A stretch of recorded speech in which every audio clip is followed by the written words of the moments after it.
It's Monday, November the 4th, 2019. I'm Sheryl Vogt, Director of the Richard B. Russell Library at the University of Georgia, and I'm here today with Phillip Taylor Parkerson.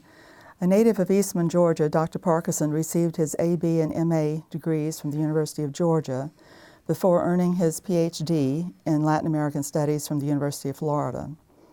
He has worked in a variety of capacities in several Latin American countries throughout his lengthy career in the United States Foreign Service, including stints as press attaché in Asunción, Paraguay, and Sao Paulo, Brazil, cultural attaché at the U.S. Embassy in Quito, Ecuador, and counselor of public affairs at the U.S. Embassy in La Paz, Bolivia.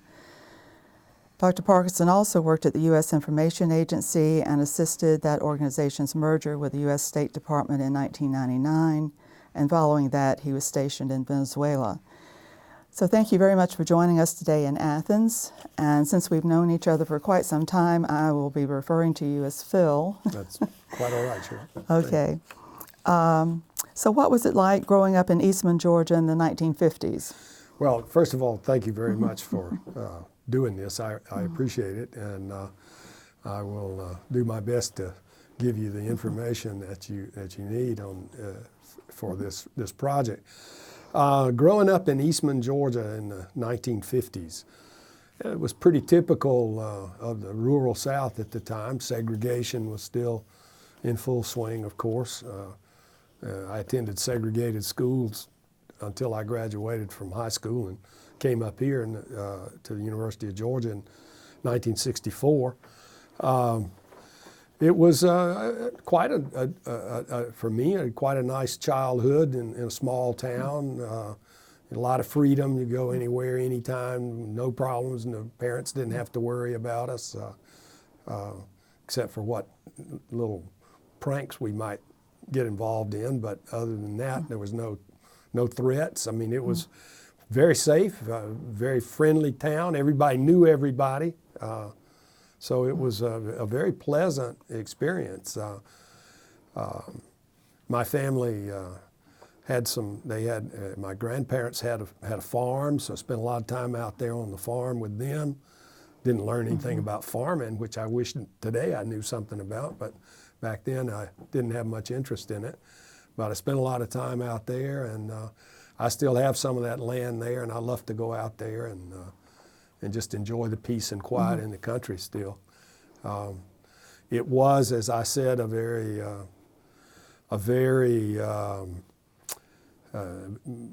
period of conflict as the civil rights movement was getting underway in the 50s, and people were reacting in favor of or against that, and one began to start asking some questions, but about things. But all in all, for me, from my perspective as a lower middle class white person in a small southern town, it was really a wonderful childhood, I know that your dad served in World War II. Yes. So were there any discussions about world affairs at the dinner table when you were growing up?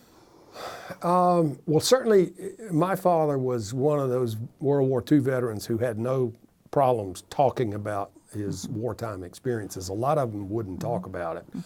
But my father was in the Navy, so it was quite different experience from, say, an infantryman or a Marine in the islands in the Pacific, or an infantryman in Europe. And he didn't see the kind of carnage and death up close that a lot of those guys saw. So he talked a lot, and we used to, my friends and I would sit down with him and have him tell us stories about, sea stories about his experience in the war. That was more of what we talked about, I think, in world affairs more than anything else. I don't remember my parents having much interest in anything foreign in those days. Do you think that local philosophies had any noticeable or lasting influence on your childhood, and how that may have been? Local philosophies. Well, I guess in thinking about in terms of culture or influence of other countries, or I know we had a lot of migrant farmers going through Georgia during that time? Well, the first ones I remember in that regard were in the, I guess it was probably in the early 60s when I was in high school, and they had the Mexican bracero program where when it came time to harvest cotton, pick cotton, farmers could hire these braceros that would come and stay until your crop was harvested, and then they would leave, I guess, move on to somebody else or go back home. And these guys would come year after year to my grandfather's farm. And those were the first sort of, in a way, they weren't migrant workers. They were allowed in for, a specific amount of time during harvest time, cotton picking time, mostly down there. And then they had to leave, but then they could come back again, the following years. And so we had guys, my grandfather had braceros who would come year after year and would occasionally even write him a letter, from Mexico when they were at home. And I remember my cousin would have to take them to the high school Spanish teacher to translate them so they could figure out what these guys were saying, So that was my first, or really my only recollection of migrant workers, or something like that.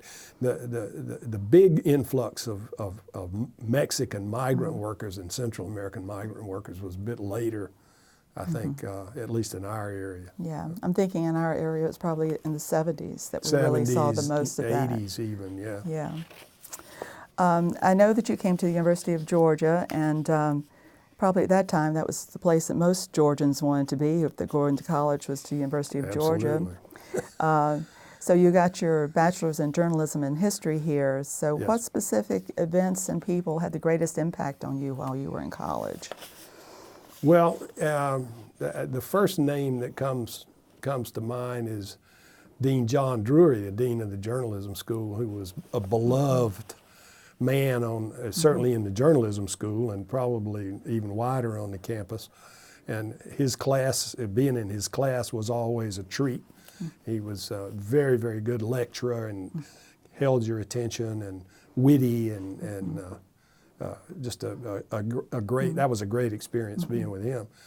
And certainly, one remembers the Dean of Men, William Tate, as being a kind of a threatening figure at all times. If you weren't behaving yourself as a proper Southern gentleman, University of Georgia student should behave, you could find yourself before Dean Tate, and that was not something you wanted to do.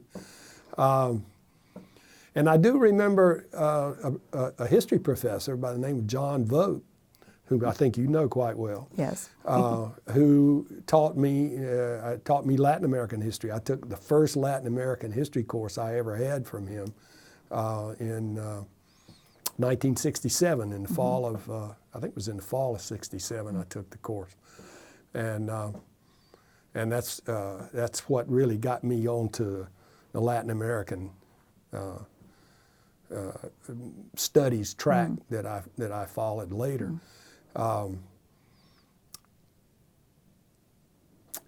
After that,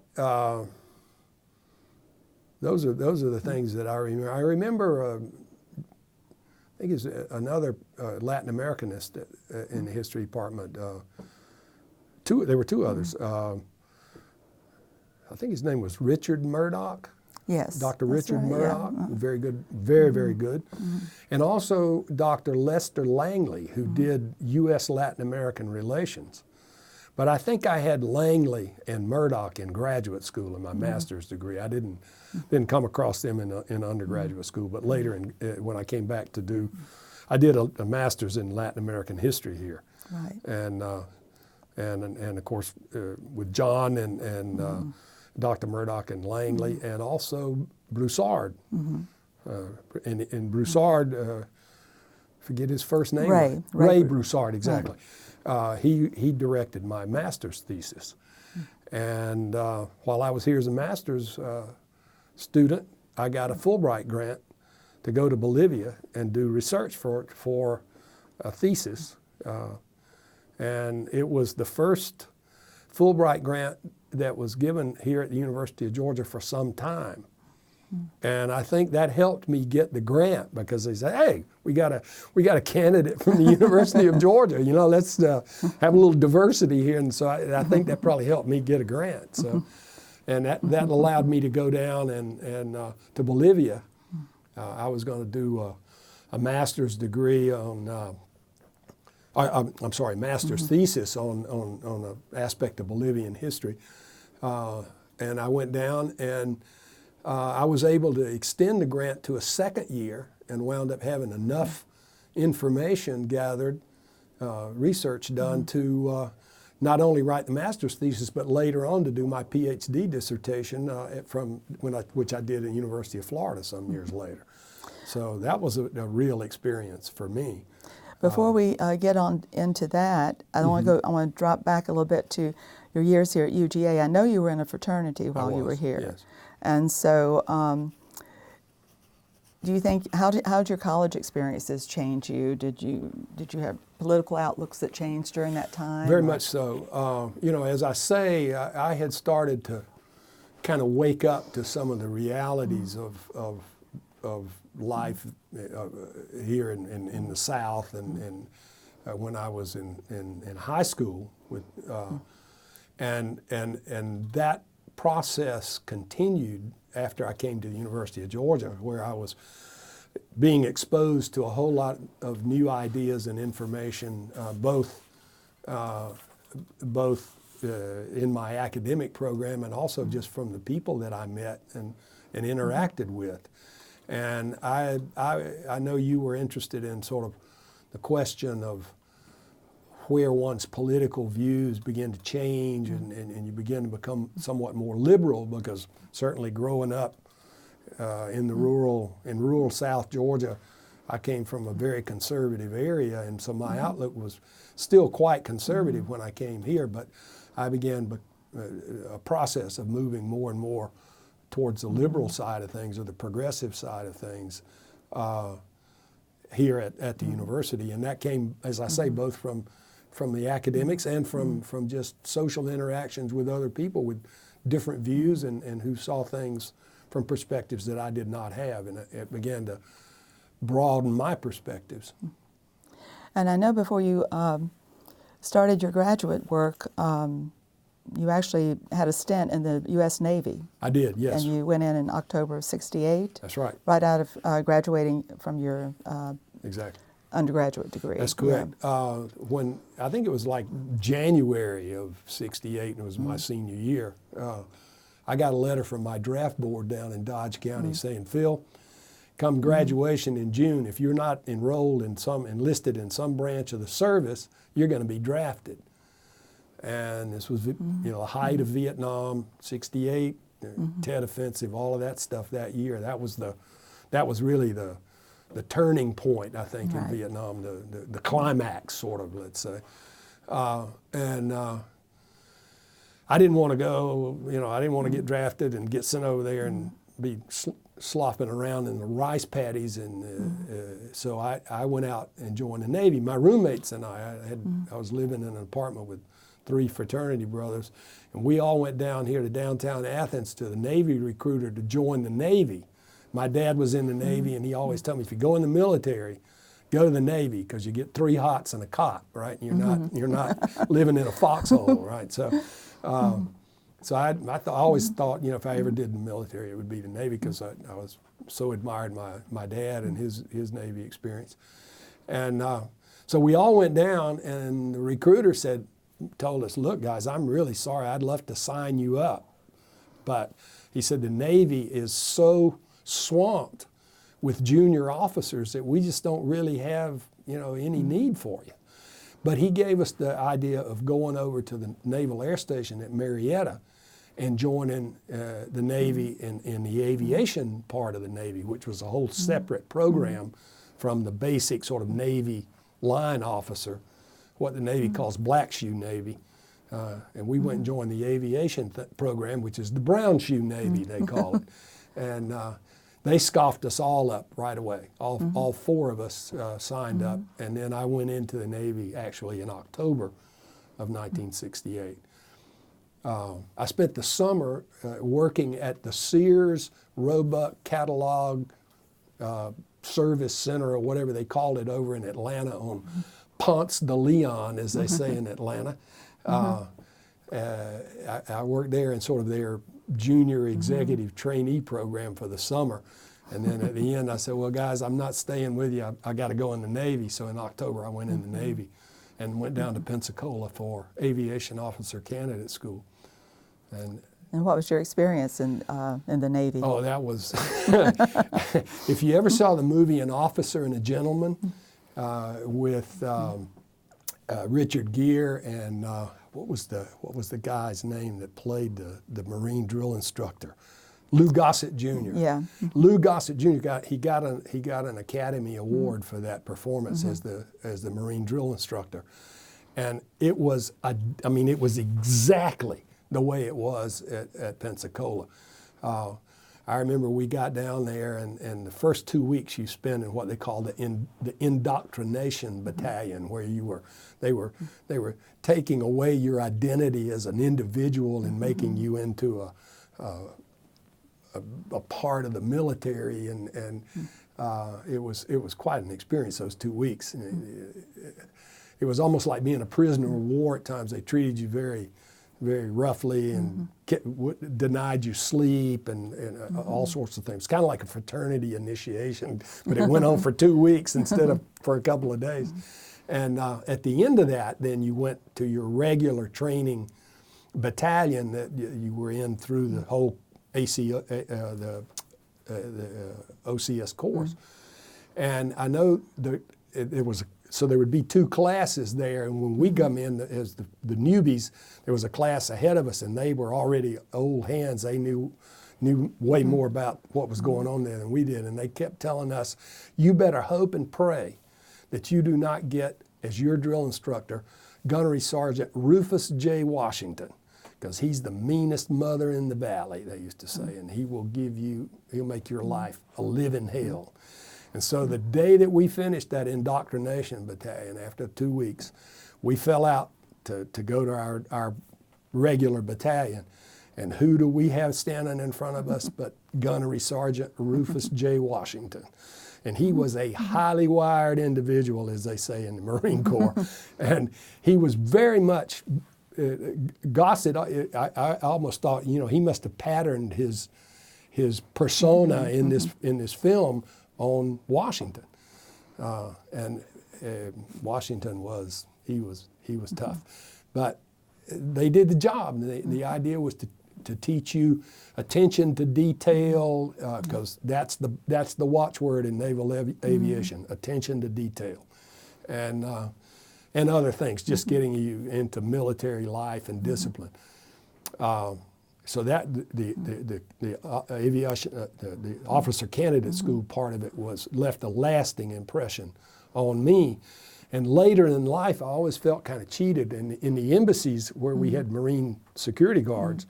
When it was the Marines Corps' anniversary celebration, they'd have a Marine Corps birthday ball every year in the embassy, and they would, they'd do a little ceremony with the cake, and the oldest Marine would cut the cake. The oldest Marine present would cut the cake.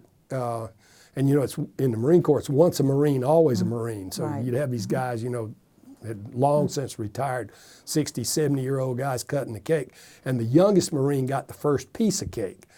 And so, and all the Marines that were present would stand up and be recognized. And I used to say, this is not fair. I went through all that training, same thing you did, and I'm not a Marine. I can't stand up and be recognized. But it was a real experience. We had Marine drill instructors and Marine class officers.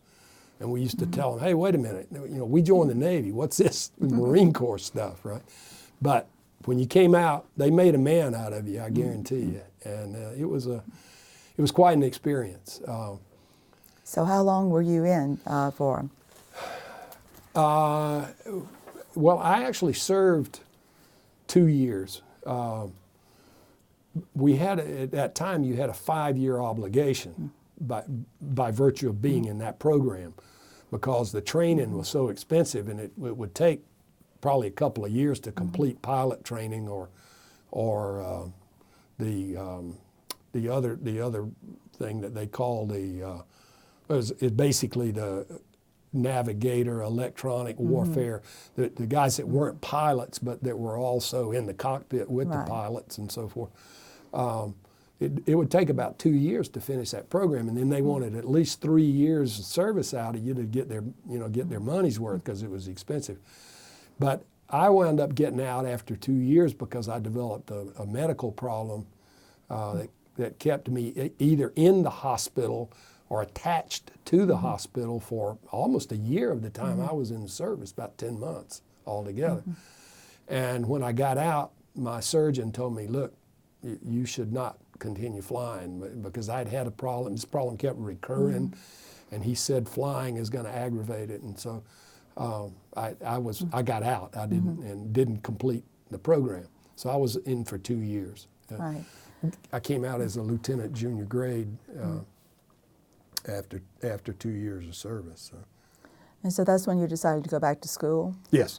While I was in the Navy and was in the hospital and didn't have a lot to do, I took some courses took at least one course by correspondence in Latin American history from the University of Georgia.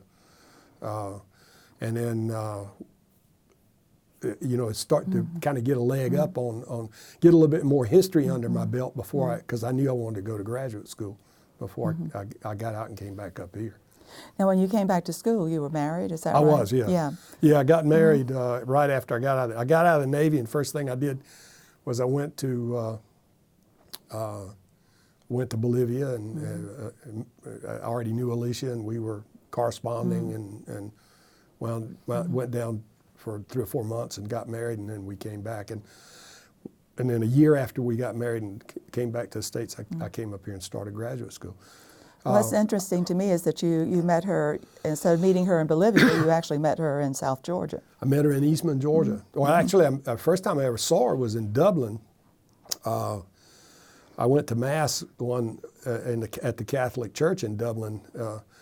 The parish church was situated in Dublin, and I think they covered a territory the size of a small country out of there. So we would drive over. I went with a friend of mine who was Catholic, a very close friend, sometimes girlfriend, etc. Went to Mass with her one Sunday, and I saw Alicia there, and checked around, found out who she was, and turned out she was living in Eastman, visiting an aunt of hers that lived over there. And so I went home and told my cousin, a cousin of mine who was in high school at the time. I asked her, I said, do you know this woman? Oh, yeah, she goes to the high school. And I said, look, the next time I come home, I was in school up here, and I said, the next time I come home, I want you to introduce me to her. She said, okay. So I met her that way. I came back, the next time I came home, my cousin introduced me to her, and she didn't pay a lot of attention to me, but then later, the next time I came home, I called her and asked her out, and she accepted. I think in the meantime, some of her girlfriends had said, hey, you should show this guy some, be a little more open with this guy. He's an okay guy, So she did. Yeah, we met there, and then kept up a correspondence after she went back. We met not long before she went back, and we kept up correspondence and by letter, in those days, and then so when I got out of the Navy, by the time I got into the Navy, I was, I wanted to marry her, and as a matter of fact, I asked when I got out of the hospital, before I got out of the Navy, I asked my squadron commander for 2 weeks leave, and he said, why do you want 2 weeks leave? And I said, well, I want to go to Bolivia and get married. And you know what he told me? He said, son, if the Navy wanted you to have a wife, we'd issue you one. So he denied my leave request. So I had to wait till I got out to go down there to marry her. And we got married. I thought you actually got married by proxy at one point, didn't you? Yeah, when I was there, but under Bolivian law, you had to be living in the country for a certain amount of time before you could sign a contract.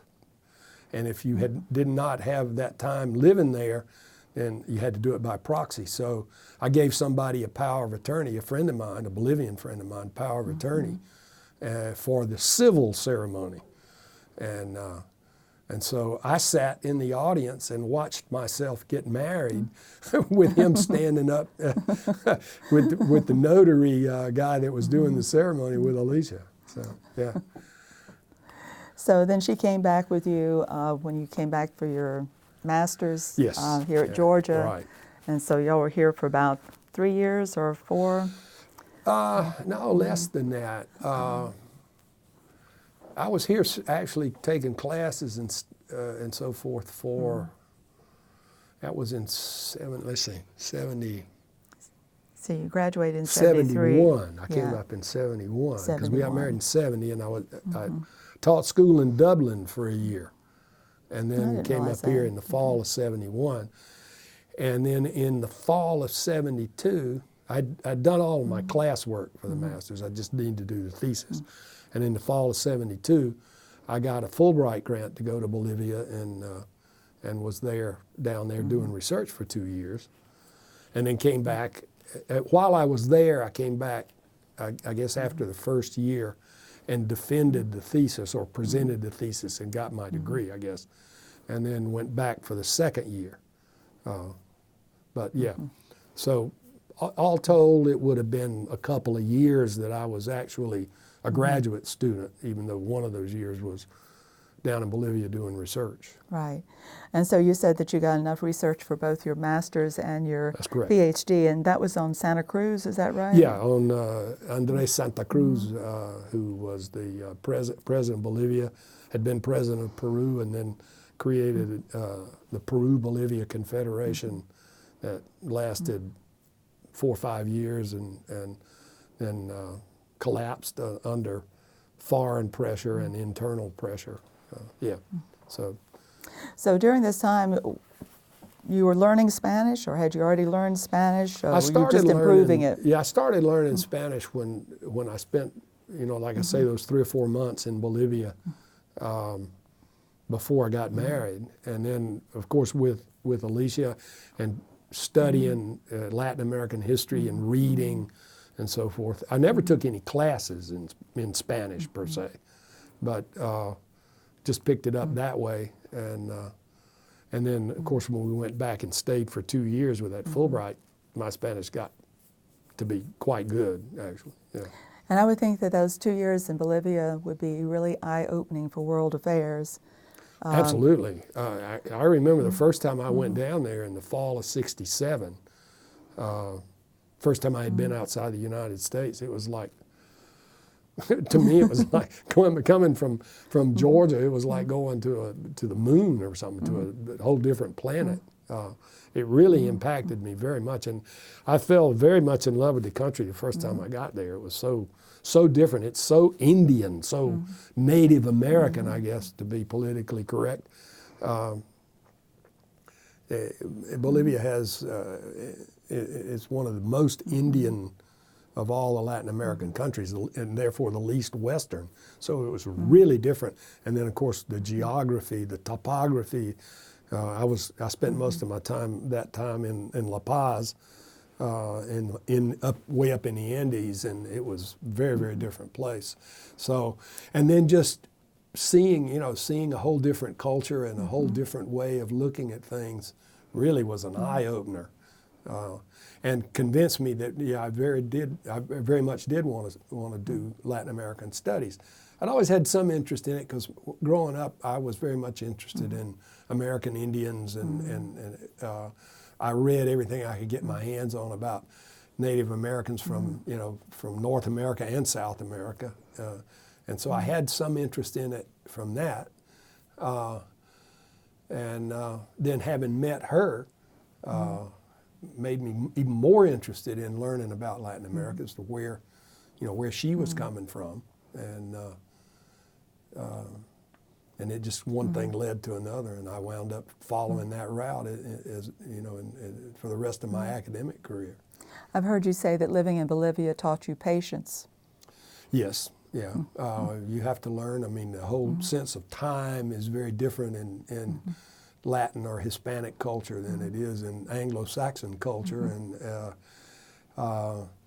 and of course bureaucracy is bureaucracy is always a problem everywhere, but in Hispanic bureaucracy it's as bad as it gets, I think, and it takes forever to get things done. So yeah, you have to be patient. You have to, and you have to be open to whole new things, new ideas, new foods, new smells, new sights, new ways of doing things and seeing the world. I remember a story you told about trying to take a flight and having to go out so many times different because it was canceled every day. Because yes, yeah. And I think that was, you said, really what taught you patience more than almost anything else. Exactly. Yeah. You want to recount that? It was such an interesting story. Yeah, we were in Sucre. This was when I was down there with the Fulbright, and we were in Sucre which is actually Bolivia's capital, at least according to the Constitution. And that's where the National Archives are. And we were down there doing some work. And we were going back to La Paz. We were going to La Paz for something. I don't remember if it was Christmas or something. And so we were trying to take a flight back. And at that time, the airport in Sucre did not have a paved runway. It was a dirt strip.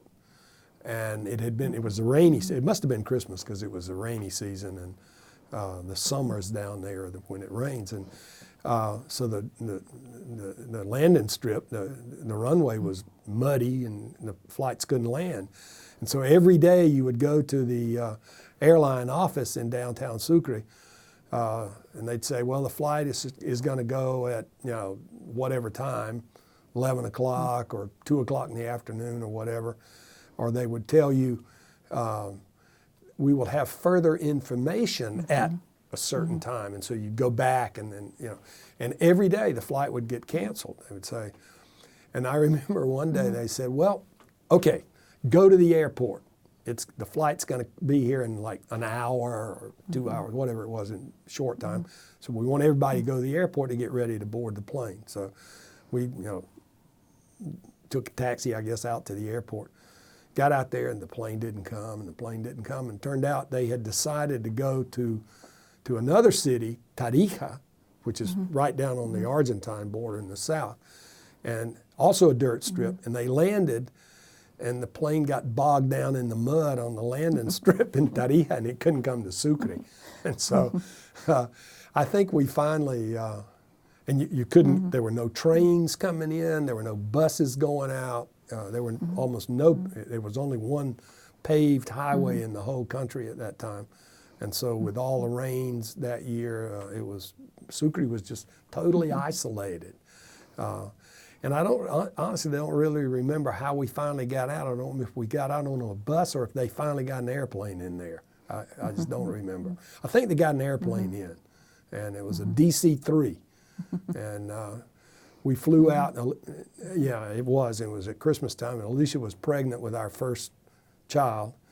And after we took off and got up to some altitude, she asked the stewardess if she could get a little air. She noticed people using an oxygen bottle. And the stewardess said, sure, and she reached up in the roof of the plane and opened a little porthole up there. And you could see the sky through it. Alicia said, this cabin is not pressurized. And no, ma'am, it wasn't pressurized. So it was, that's how we got out. I remember now. That was quite an experience. Yeah, you had to learn. We were there for a whole week trying to get out, and you couldn't. Just no way. So. Well, it's quite a way to dip your foot into living in another culture, That's right. I think. Yeah, for sure. Yeah. So you came back and got your degree in Florida. Who had the greatest impact on you at the University of Florida in your studies? There were three people there, three professors who were very important in my studies there. one was Dr. David Bushnell, who was the Latin Americanist historian who did the Republican period of Latin American history. And he actually directed my dissertation on Santa Cruz and the Peru-Bolivia Confederation. And then Dr. Lyle McAllister, who was the colonialist, very accomplished historian.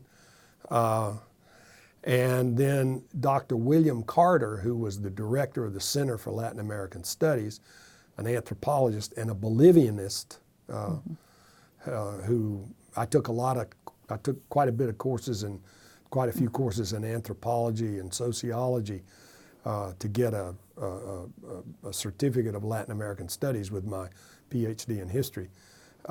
And it was through Carter that I came to get involved in a study of the traditional use of coca leaf in Bolivia.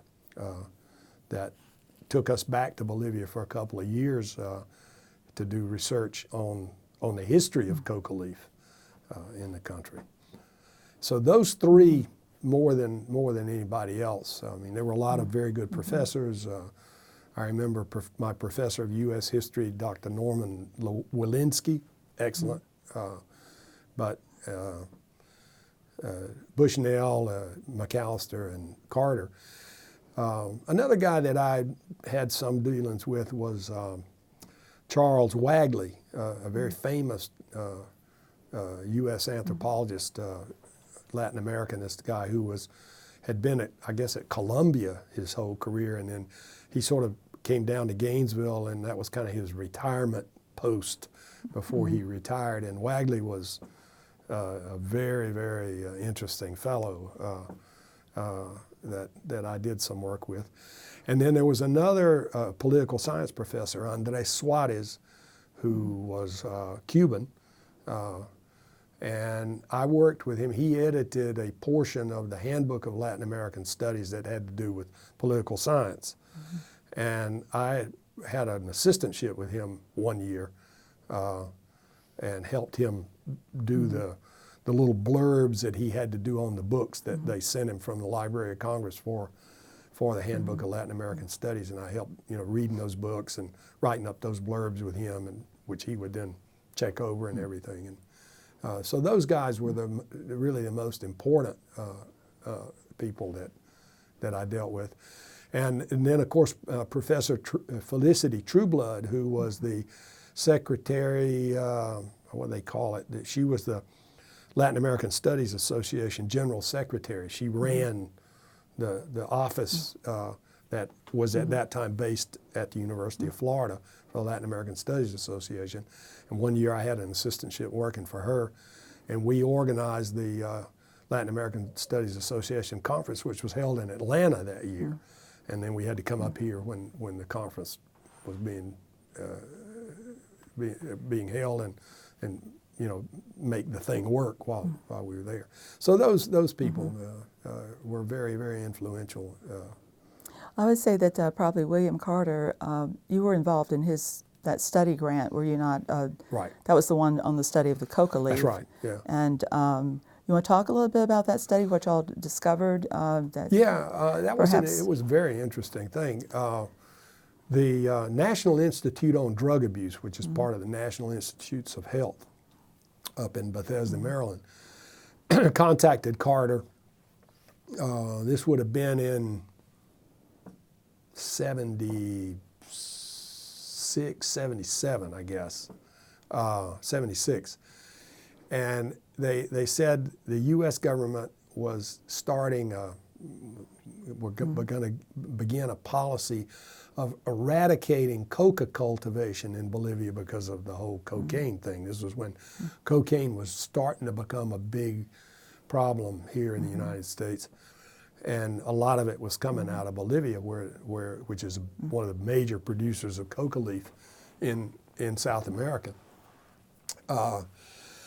And they asked Carter, there were some anthropologists working up there at night, I guess, and they knew Carter, and they knew that coca had a role in traditional Andean culture. And so they called him up and they said, what, if they do this, what kind of impact will that have on Andean culture and society? And Carter, he told him a little bit. He said, but the thing is we really don't know because nobody's ever really done a study of it. And so they suggested, well, why don't you apply for a grant from NIDA and go down and do a study? Carter had done a similar study about the use of marijuana by factory workers in Costa Rica or something that NIDA had funded. So he was a known entity there. So he got the grant, and when they told him that he was to apply for the grant, he knew I was interested. I had become interested in Coca through my work, my graduate studies work, and he said, look, he called me in his office one day and he said they're offering us the possibility of this grant. He said, you want me to write you into the grant and we can go down and you can do the history part of this thing? I said, absolutely. And so we did. And so I was, Carter had a team of anthropologists. He worked, he had a Bolivian anthropologist that he had known from over the years that worked with him, who was an Aymara Indian that educated at the Catholic University in Peru in Lima. And so that they did the whole ethnographic study with the help of some young, educated indigenous people in Bolivia, both Aymaras and Quechuas, that they would design these questions that they wanted answered, and they'd send these kids out to these different communities that they chose as being very typical communities in different parts of the country to inquire as to how coca is used, when it's used, why it's used, what it's for, et cetera, et cetera. And so they did all of that, and I spent my time in the archives getting information on the production, the cultivation, the commercialization, the use, whatever I could find about coca in the country from pre-Columbian times to the present, right? We were there for 2 years doing that. And it was very interesting. One of the things that they found out in the study, and one of the questions that they asked people was, what would you do if the government suddenly prohibited the cultivation and traditional use of coca leaf? And the answer was, we'd rise up against the government. And that's kind of what happened. That's how Evo Morales became president of Bolivia, because they went into that program and started doing that, which created a lot of pushback, a lot of resistance. And it brought Evo Morales, who was the president of the Coca Growers Union of the Chapare in Bolivia, in Cochabamba, which is an area of more recent coca cultivation that's dedicated exclusively to the drug trade. It's not for traditional use. Never has been, never will be, because it's got a higher alkaloid content than the coca that's grown in the more traditional areas that are higher up in altitude.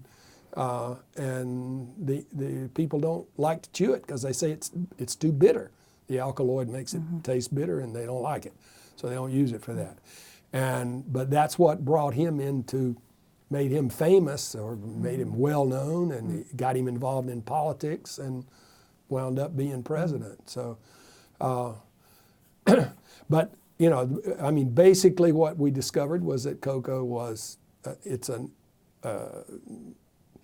it's fundamental in traditional Andean culture. It's involved in religion. It's involved in medicine. It's a social lubricant. People will invite people who come to your home. I'm talking about indigenous people, of course, come to your home and just like if somebody comes to your house, you invite them a cup of coffee or a glass of iced tea if you live here in the South, right? They share coca, and everything they do, coca's involved, and it's fundamental in work. It's social activities. Like I say, there are hundreds of medicinal uses for it, and of course in religion. And Coca's one of the things that we found out.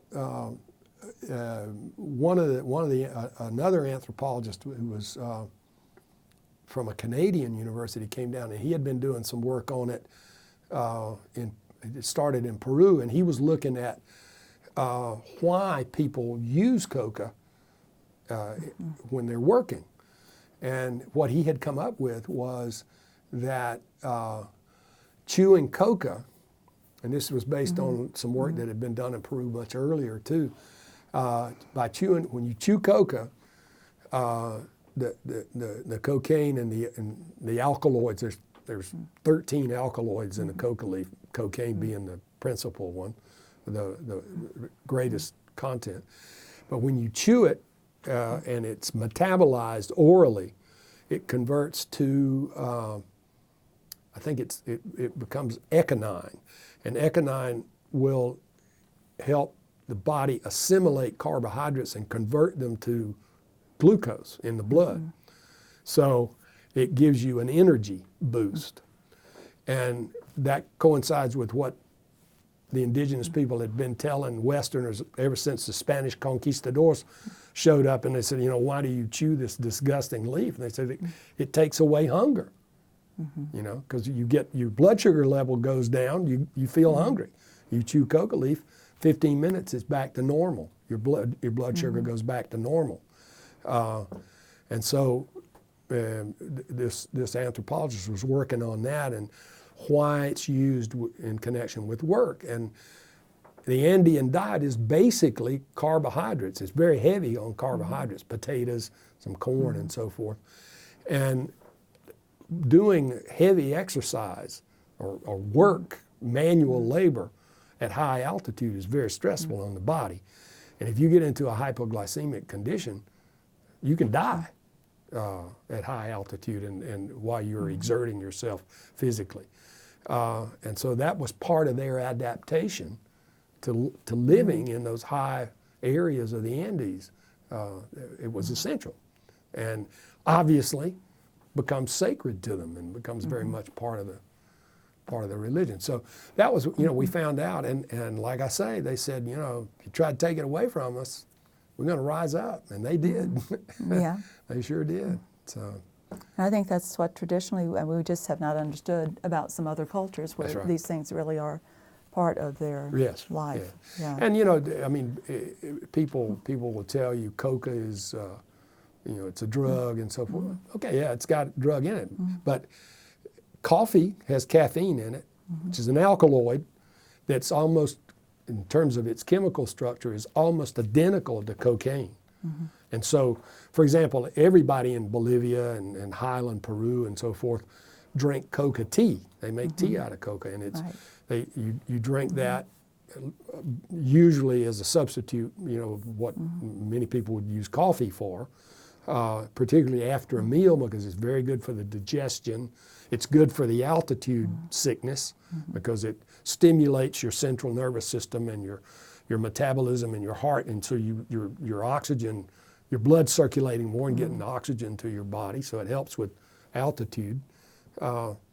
And so people use it all the time. And I mean, it's no different than drinking a cup of coffee, essentially, So, and I suppose if you isolated the caffeine in coffee beans and turned it into a powder and snorted it up your nose, you'd get pretty much the same effect you get from cocaine. So, the whole idea of it being a dangerous drug, at least in the form of the coca leaf itself, is ridiculous. You can't OD by chewing coca. It just doesn't happen. Yeah, it has to be processed for the drug. Exactly. Yeah. Sure. Okay, so after that you spent a summer in Spain with American Philosophical Society. I did. In 1980. Yeah, when I was teaching history down at Middle Georgia College, and I got a grant from the American Philosophical Society to go to Spain to the to the Archive of the Indies in Seville to do more work on coca, because there's a lot of documentation over there on it. And I was only there, it was a summer research grant, so I was only there for like about 2 months, 3 months the most, and just really scratched the surface there. Well, you spent about 3 years in Cochrane, Middle Georgia College teaching. That's right. And then you made the decision to go into foreign To the Foreign service. Service, right. And so was that a difficult decision or an easy one to make? Or Oh, it was easy. I had been interested in the Foreign Service since my days, undergraduate days here at the University of Georgia. In my senior year here in '68, I took the Foreign Service exam. I didn't pass at that time. And then again later I took it. No, I was going to take it, and then we went to Bolivia, so I wasn't around to take it. And then when I was in graduate school at the University of Florida, I took it, and I didn't pass. And then when I was teaching at Middle Georgia as an assistant professor, and by that time we had 3 kids. Even though life is pretty cheap down in Cochrane, I didn't make enough to make ends meet. And so, I said, well, maybe now's the time to try again. So I took the Foreign Service exam again and passed it. And 2 years later, I was in the Foreign Service. Yeah. where was your training when you went in? Washington. I went into the Foreign Service. At that time, the Foreign Service worked in 3 different agencies, 4 actually, in the U.S. government. The State Department, the United States Information Agency, which was the agency that I worked for most of my career, and then the U.S. Agriculture Department has a very small Foreign Service. And then USAID, the Agency for International Development, also has Foreign Service, but they had a whole separate entrance process. For state agriculture and USAID, it was one. You took the Foreign Service exam, and then depending on your scores and how you came out, they would offer you a position in one of the functional cones that they call it, that the Foreign Service has. And my name came, and you get put on the lists in each of those cones according to your scores on the exam and in the parts of the exam that are relevant to those areas. And my name came up first on the USIA list, and they called me up, offered me a position, and I took it. I had always thought I wanted to be a political officer and work in the political cone. And in fact, I remember getting a call from the Board of Examiners up there in Washington saying, look, you're going to get an offer from USIA, but you're pretty high up on the list for the political cone as well. So, why don't you either retake the exam or I've forgotten what they said, wait or something. And I said, no. I got to get out of Cochrane. I can't feed my family, right? So I went ahead and took the USIA offer, and later was very glad that I did, because the work for USIA was just so different and so interesting, and it wasn't. You never felt like you were in a rut or doing the same thing over and over and over again, which is basically what you do in the political cone. You gather information about the political scene in a country and write cables to Washington and reports, reporting cables on what's going on.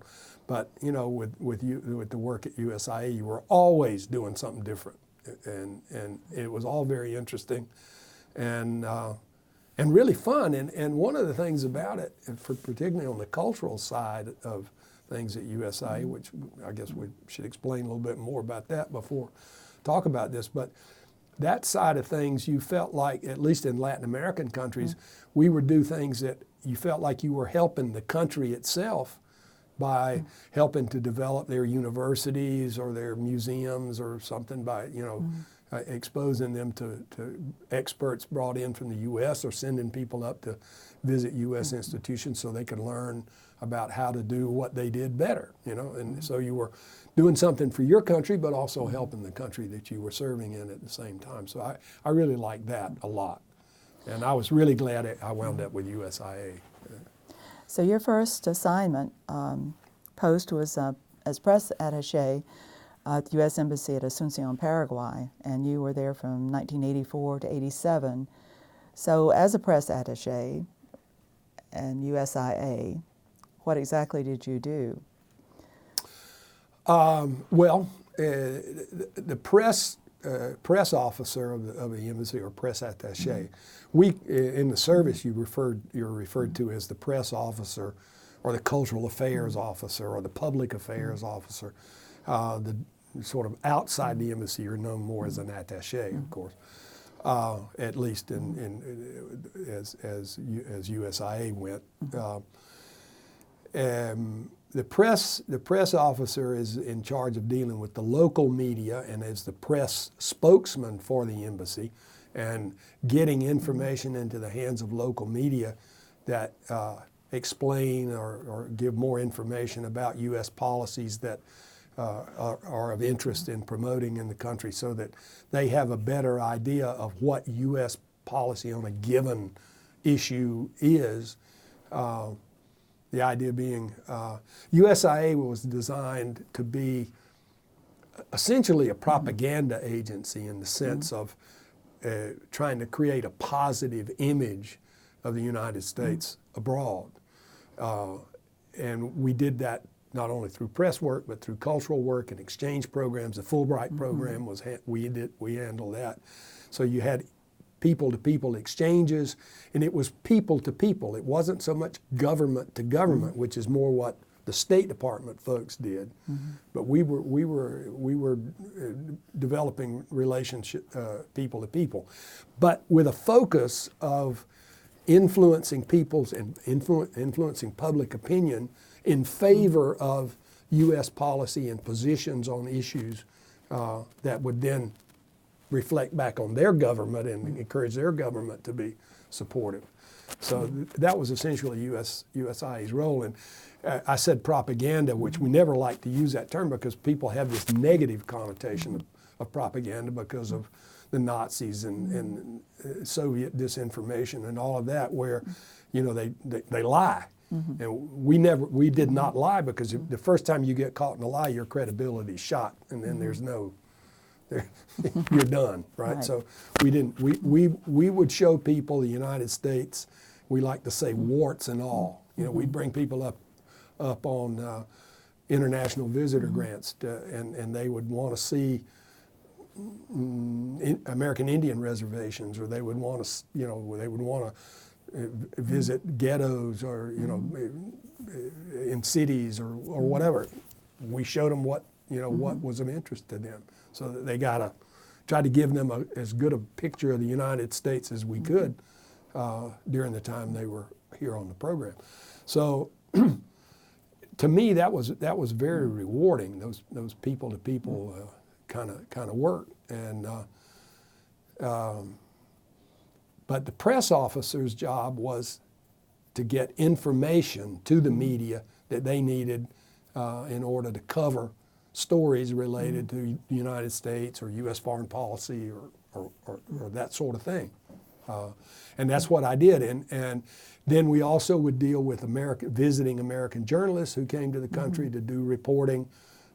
We'd help them, with contacts, or we'd give them a briefing, a kind of a little, country briefing on what's going on in the country, and who's who and so forth, and then help them in any way that we could.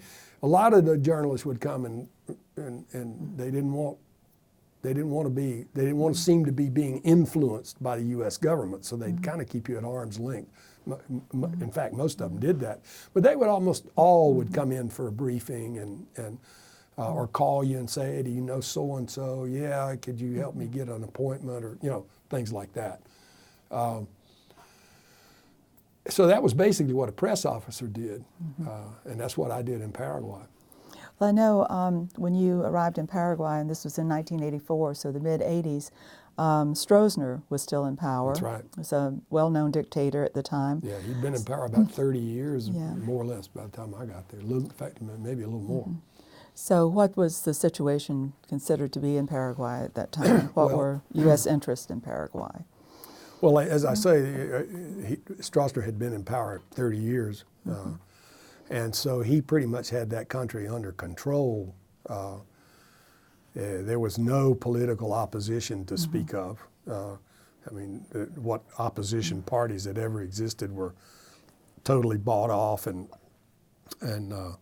powerless. They had nobody believed in them. They had no credibility. So there was very little political opposition. Although during the time I was there, it started to grow. So the main opposition to the dictatorship was the media, and only like one or two media outlets, because the rest of them were controlled by or threatened by the government, so they didn't pose any problems. But the first thing that happened, I got to the country in like January or so of '84, and within a month or so, Stroessner closed down the leading newspaper in Asunción, ABC Color. And so the embassy, of course, reacted against that. Our policy there was to promote democracy and human rights. Drugs had not yet become a big issue in Paraguay, so we weren't dealing too much, some, but not too much with drugs. But the major focus was that. And so I was allowed to pretty much do whatever I felt like was the U.S. should be doing in dealing with the journalists and you know, trying to protect them up to a certain point. I mean, only as far as one could, but to give them, you know, some sort of at least expressions of concern about their plight and that sort of thing, you know. And I never had any trouble from either of the ambassadors that I served under there with what I was doing. They all seemed to think I was doing the right thing. So I spent a lot of time over at the offices of ABC Color with the journalists and with the owner and director, and showing support and encouragement and so forth.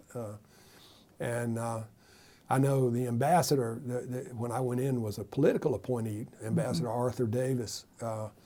And when he left the country, he had been welcomed with open arms by Stroessner because he was a Reagan political appointee, and Stroessner very much identified with the Republican party up here as the conservatives, and Stroessner was an ultra right-wing Nazi sympathizer, but he identified with the Republicans and liked Reagan a whole lot.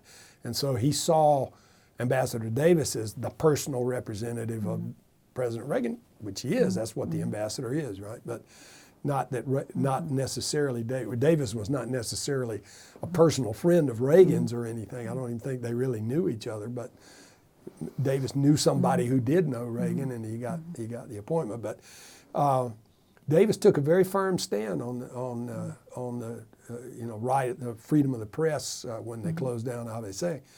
And I remember when he was leaving the country, he had his granddaughter was there, a little girl, and he had her in his arms at the airport, and the media were there he was a very popular figure in Asunción, and the media was there to cover his departure.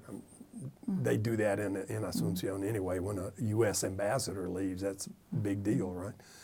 And he said, he told the media, they were interviewing him there in the airport, and he had his granddaughter in his arms, and he said, you know, I said that I didn't want to leave Paraguay without seeing ABC Color in the streets again. And he pointed to his granddaughter's socks. She was wearing socks that had ABC on, ABC in colors on her socks. And of course that was very much appreciated. You know, just those kinds of gestures of showing solidarity and support for democracy, basic civil rights, human rights, freedom of expression, and so forth were the kind of things that went a long way down there. there was another media outlet, a radio station that came under a lot of pressure from the government, threatened with closing, vandalized, and at one point, this radio station was called Radio Nyanduti, which in Guarani means spider web, Nyanduti, and being a communication spider web, I guess was, and it was run by a Jewish guy, Paraguayan, named Humberto Rubin, and Humberto was very much critic of the regime, and so he came under a lot of harassment from the government. They never did, they never did closing down, but at one point they actually would jam his signal. Anytime he would come on the air and would get to the microphone, they'd jam the signal so he couldn't talk. And the station was vandalized one night. They broke all the windows in it, death threats, all kinds of things. And Humberto was given the Maria Moores Cabot Award that goes to journalists. I think that's given by Columbia University, if I'm not mistaken. It's New York, in New York. And they wanted him to come up and receive the reward, and the award. The government refused to allow him to leave the country. So the night he was supposed to leave, Alicia and I went to the airport with him. My wife and I went to the airport with him and his wife. And what they had done is they had also bought a ticket for his wife, because there was no prohibition on her. And so that if they wouldn't let Humberto board the plane, then his wife Gloria was going to go and stand in for him and receive the award in New York. And that's what happened. We got out there, and the authorities, the immigration authorities and so forth there at the airport would not allow Humberto to board the plane.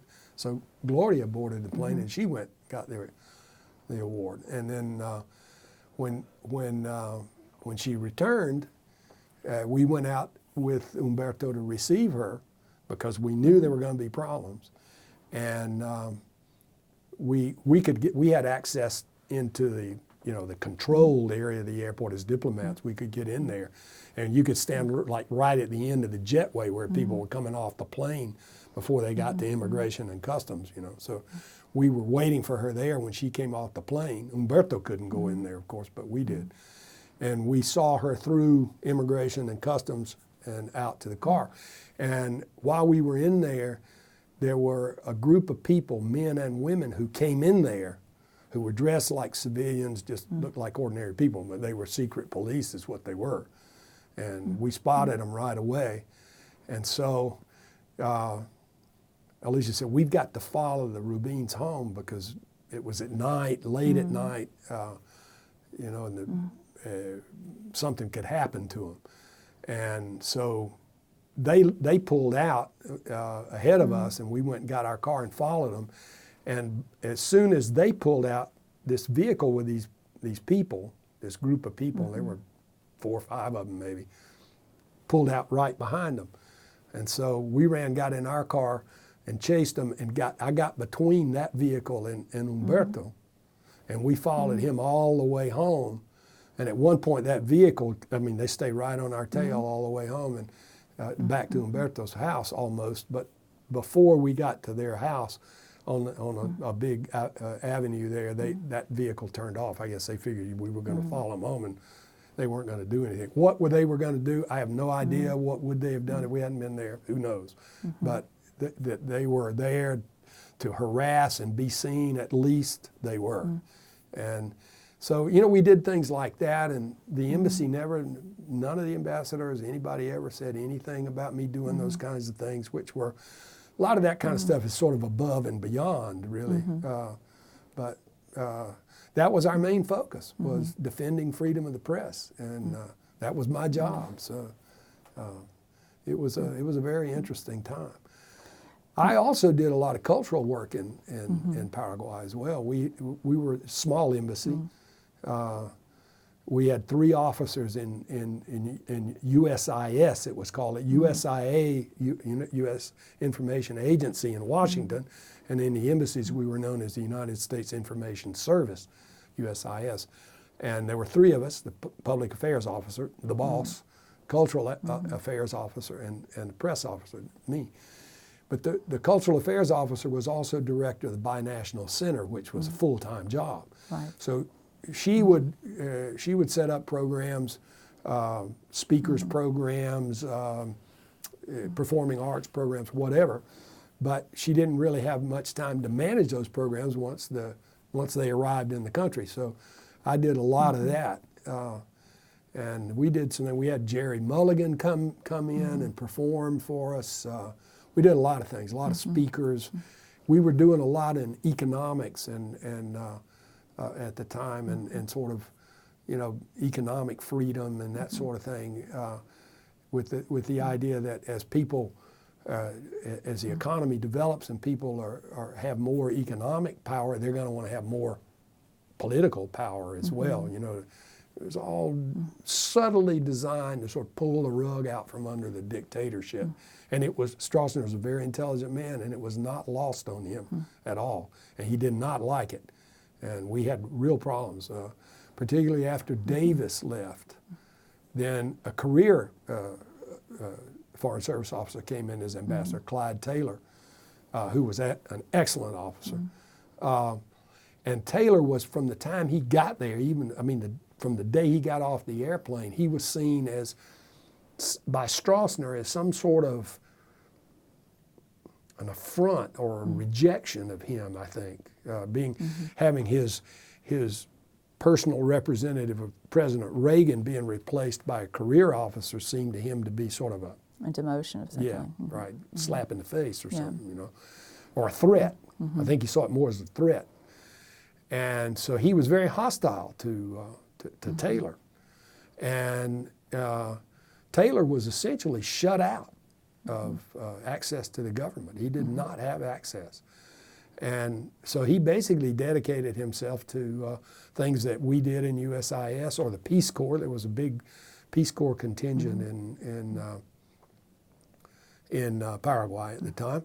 And he would go out and visit Peace Corps volunteers in the countryside in their towns or wherever they were working, see their projects, just show the flag, provide support, people-to-people kind of things. I know one time I went with him out to visit some Peace Corps volunteers that were working out, and they were telling him about this fantastic tree that they had brought in, that they were planting, that was great for shade for cattle and had good wood, and it was fast growing and this and that and the other.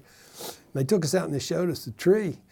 And I looked at the thing and I just thought out loud. I mean, I didn't even realize I was saying it out loud. I said, hell, that ain't nothing but a damned old Chinaberry tree. And the ambassador just collapsed laughing. He couldn't believe it was a Chinaberry tree. I mean, they were talking about like it was this wonderful tree. And, here people look at them as a nuisance more than anything else. So we did, I did a lot of things that were not traditional sort of press work as well. And I wrote speeches for the ambassador, and he got a lot of, he liked the speeches because I was writing these things about democracy and freedom of the press and so on, and pretty hard-hitting stuff. So he did nothing to ingratiate himself with Stroessner and really never had any access with the government. And one night, near the end of my tour in Asunción,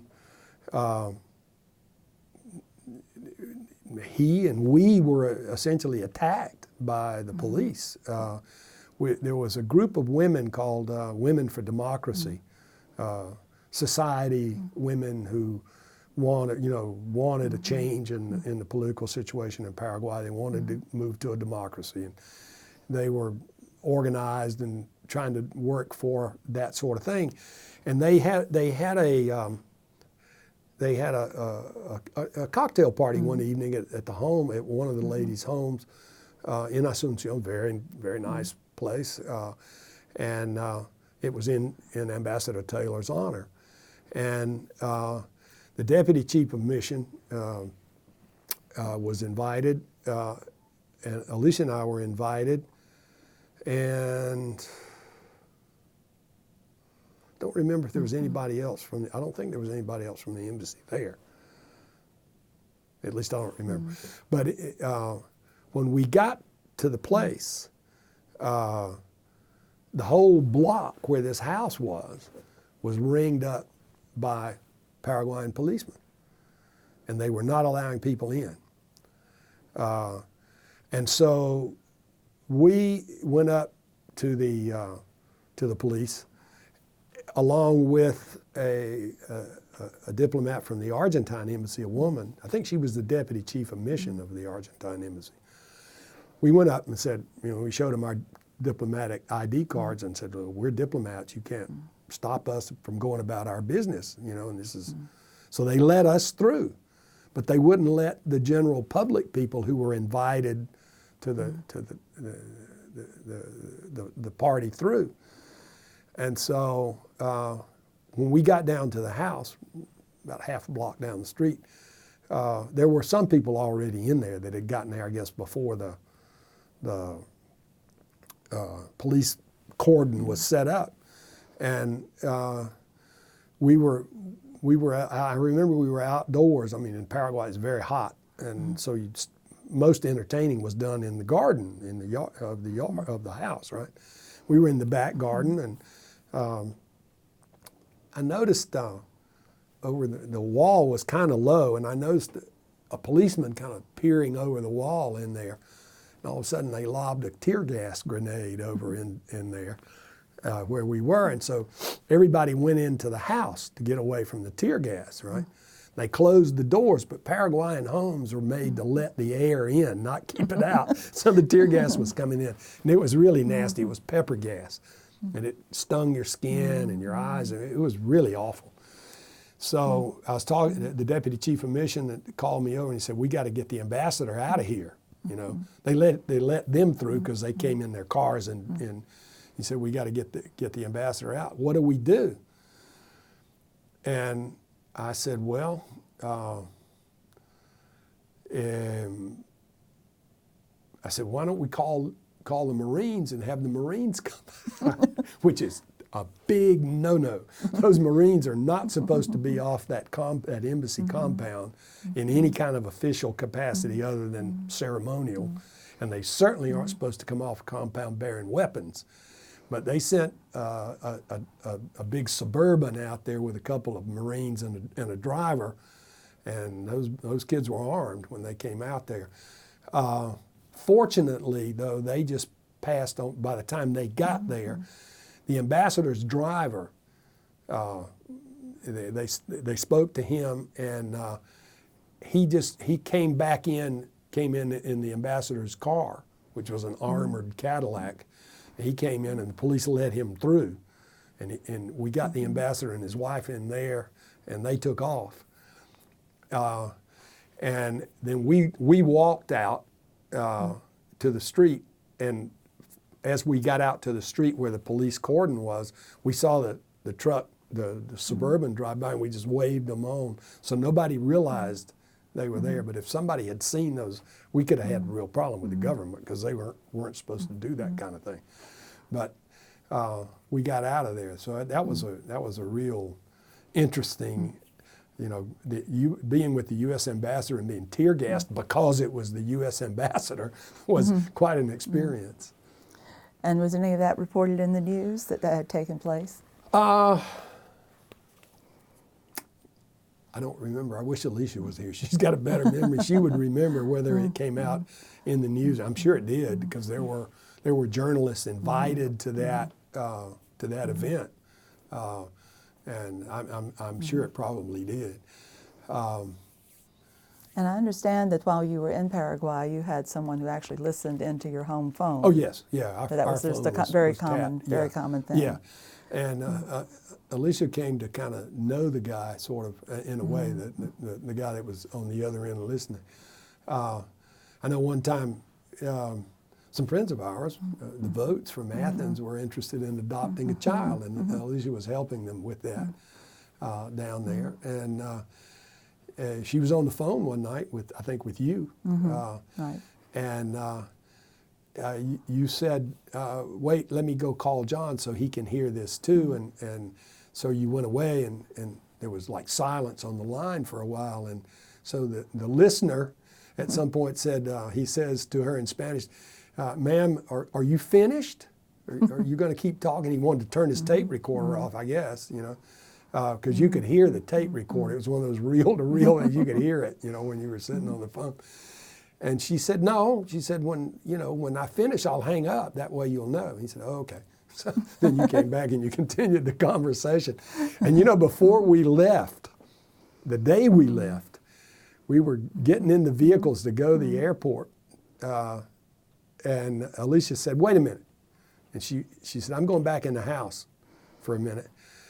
And she went back in the house and she picked up the phone.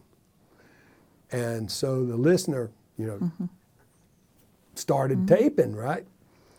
And she said, you know, are you there? And he said, yes, ma'am. And she said, well, I just wanted to say goodbye. We're leaving today. And he said, oh, okay, you know, have a great trip. You know, Paraguayans are super nice people. And so even the political, you know, the political police that were harassing us, you know, I mean, they're just super nice. So he wished her well, and you know, and at the airport we said goodbye to all the officials, the immigration people that had always, you know, been looked askance at us and everything. But yeah, we had, for example, I mentioned earlier that some opposition, political opposition, started beyond just the journalists. And there was it started with a strike in sort of the general hospital by the doctors and nurses in the hospital. And this young doctor, a kid named Phillip, I don't remember his first name, was kind of leading that thing. He later became important in politics there later on. And he was being harassed severely by the government. I know he came over to the house one night to kind of get away from the police that were following him. And I mentioned Radio Ñanduti and Humberto Rubin. They were getting threats from the police at one point. And they came over and stayed with us for a day or two, he and his wife, to get away from all of that. And so for all of those kinds of things were the reason that the government was really listening to us. And we were seen, you know, the U.S. was seen as Stroessner's enemy by this time. And so they had us under surveillance. And in fact, there was an Anglo-Paraguayan lady, an old lady, very sweet old lady, that attended the Anglican church there in Paraguay. And we got to know her. And she was a very close friend of Stroessner's wife.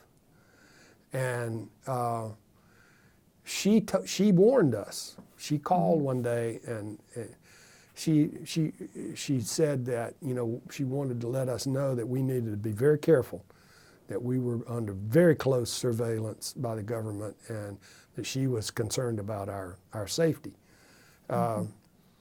We never really experienced anything other than you know the phone tapping kind of thing, but that I don't recollect anything like that. Alicia may remember some things that I don't, but it was an interesting time, and we were living the last years really of that dictatorship. Stroessner fell, I believe, in '87. After we had gone on to the next post in Ecuador. And so we were seeing the final years of this dictatorship. And it was interesting to see that thing unraveling. There was one incident that I'd like to mention here that I just thought of about a visiting U.S. journalist. The New York Times decided to do a piece for the Sunday magazine, New York Times Magazine,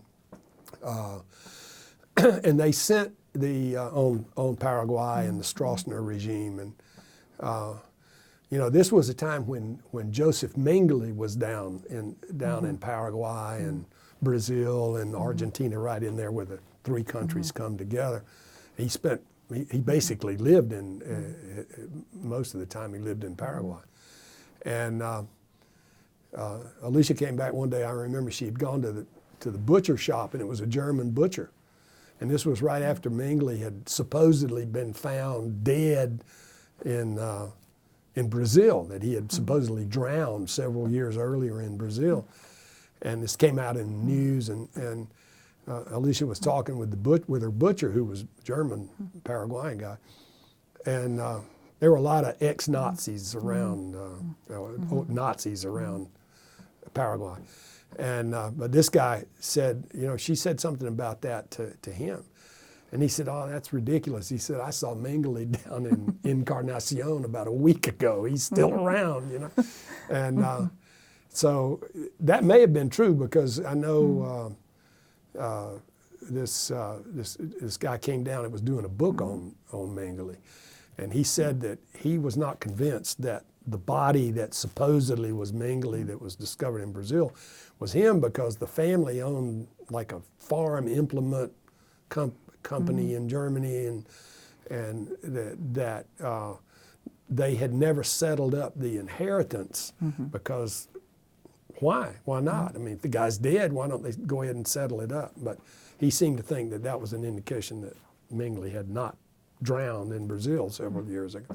But anyway, they sent the Paris bureau chief down to Paraguay to do this piece, because they wanted somebody who had no Latin American experience, and so had no, would come in objective and cold to do the article. And so they chose John Vinegar, one of their really outstanding journalists, and a Paris bureau chief, big job for a New York Times journalist. I remember Vinegar came down, and when he came, he had contacted us before he came down, and he wanted some assistance. He wanted an embassy briefing, but he was one that didn't want to be too close to the embassy and be tainted by the U.S. government's policies and views of things, and be objective and independent. But he did ask for some help, and one of the things that we did, we got a kind of a translator guide to take him around, to introduce him to people and translate for him. He spoke no Spanish. All of his foreign experience was mostly in Europe, and I remember he had worked in Eastern European countries, in communist countries in Europe, among other places. But at the time, he was at the Paris bureau chief. And he came down. We picked him up the first night he was in town, took him out to dinner. And Alicia and I gave him a briefing on Paraguay, the two of us, and our take on things there. And he made it very clear that he did not want to be propagandized, I guess, by the embassy. He didn't want that.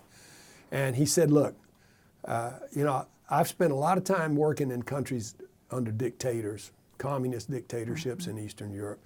And he said, "This cannot possibly be that bad." This was his response to what we told him. We said, "Okay, we'll see what you think when you finish." He was there for like a week or 10 days, I forget.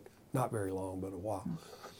And the last night he was in town, we invited him over to our house for dinner. And my parents-in-law were there, visiting from La Paz. And my father-in-law did not speak English, but he spoke French.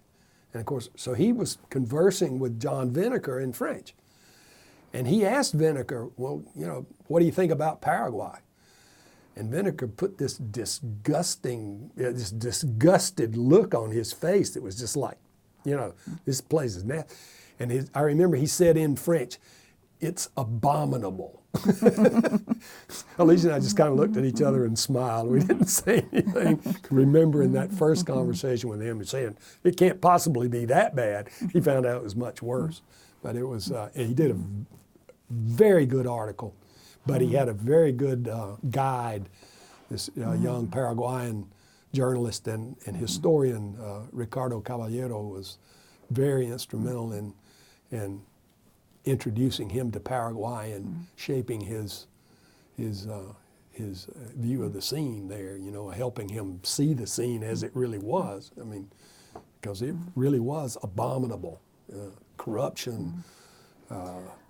Yeah, there were two other things I wanted to talk about. Sure. Paraguay before we leave it, and one is smuggling. It's sort of a smuggling capital of South America. Yeah, right. That you'd actually see products just out on the street where people were selling them. Yeah. And there is a lot of smuggling there, and particularly in sort of luxury items, expensive, whiskeys, Scotch whiskey, expensive watches, Rolexes, all this kind of stuff, electronics, sound systems, televisions, all sorts of things like that. And it's not, Paraguay is a very small country. I think when we were there in the 80s, there were maybe 3 million people there, but the Argentines would come in, the Brazilians would come in to buy stuff. It was like, Paraguay was like a giant duty-free store, and they'd come over and buy stuff that they'd take home. And then also there was a lot of counterfeiting of products, particularly whiskeys and Rolex watches. There were a lot of, Chinese, I guess, or Japanese or whatever knockoffs of Rolexes. I remember Ambassador Davis bought one on the street from a street vendor one time, and he showed us in staff meeting at the embassy. He said, I bought this fake Rolex downtown from a street vendor. He said, it keeps better time than my real Rolex does. So, yeah, it was a smuggler's entrepot, it was just Wasn't paradise. there something about cars that were stolen? Cars, and then they gave a day of... they would. Every year there would be sort of an amnesty day where you could take the vehicle. There were two types of illegal vehicles. One that had actually been stolen and smuggled into the country, and then the ones that were legally acquired in another country but brought in without paying any duties or anything. And so once a year or so they would have an amnesty day where people who had those vehicles could go in and register them and sort of nationalize them, they'd call it. And that was big business there. Nobody ever bought a car. There were car dealerships there, but nobody would ever buy one there because you could get the same car from one of these used car lots with these stolen vehicles or smuggled in vehicles much cheaper. I remember when we were leaving to go to Ecuador, we decided to buy a car to take with us. We had gone down with this little Ford Escort that we had before we went to the Foreign Service, and it was kind of on its last leg, and so we were going to get a new vehicle to take to Ecuador. We went to the Volkswagen dealership, and we were going to buy a Volkswagen station wagon called a Santana Quantum. It's a Brazilian-built Volkswagen. Very nice car.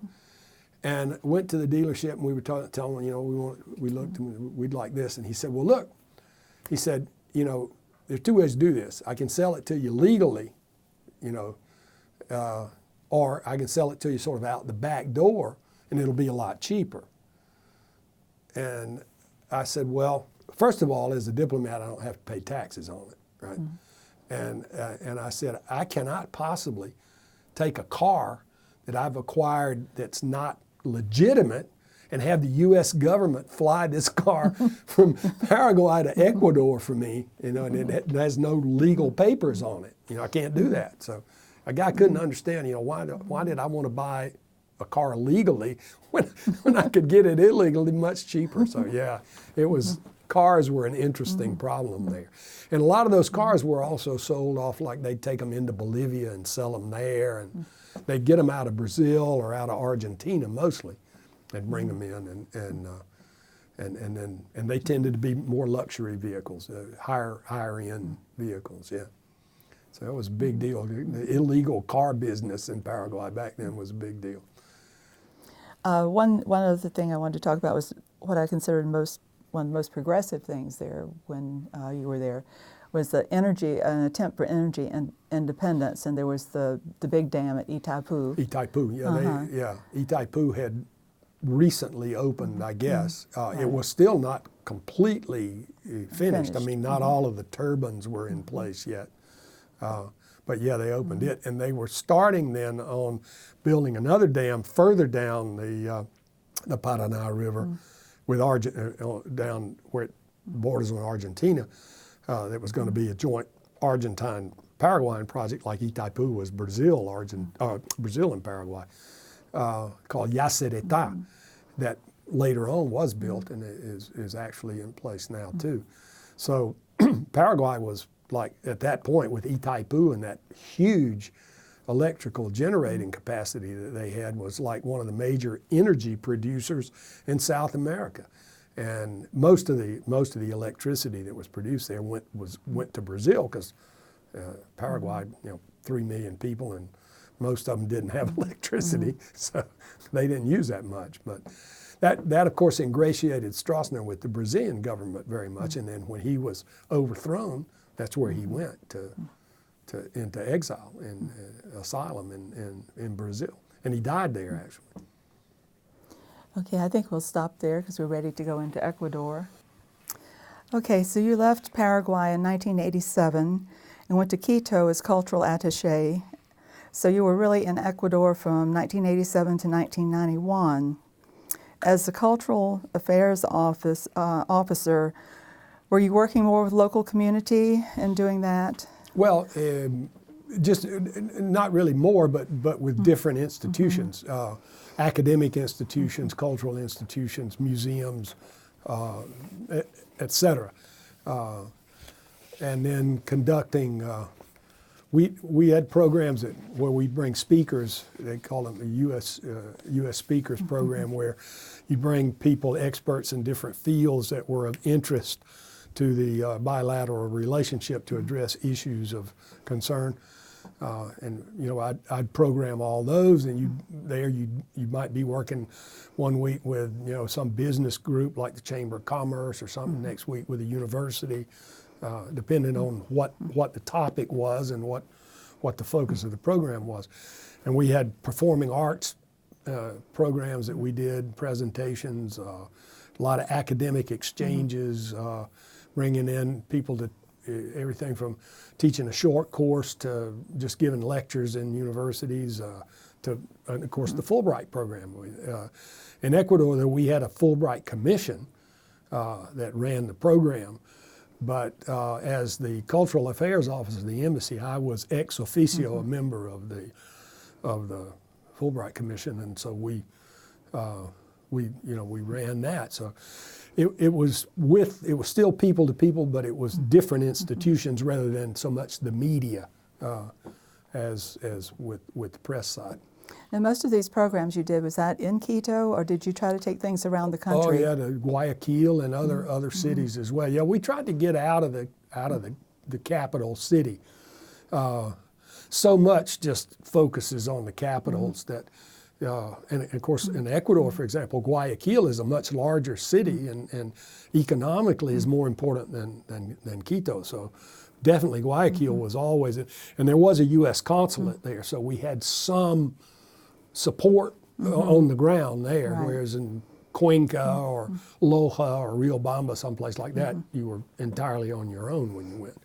Other than what we call binational centers, that are in cities around all over Latin America that were created during World War II to counteract the German influence in South America. And by presenting U.S. culture and, of course, the host country culture, having lending libraries, English teaching programs, and cultural programs. And so we had some support from the binational centers because we had close relationship with them. But So the binational center was actually run by the country you were in. well, first, yeah, by my time, they were largely, there were still some that had USIA Foreign Service officers running them, but most of them had gone to a local administration. They had a board of directors, and they hire a director of the center, and and do that. But they got a lot of support from the embassy, books for their libraries. They had lending libraries, and books for the library, and bring them cultural programs. We had English teaching experts that would go and help train their English professors, and so et cetera. So they got some support, but they were originally founded by the U.S. government and were staffed by Foreign Service officers as the principal.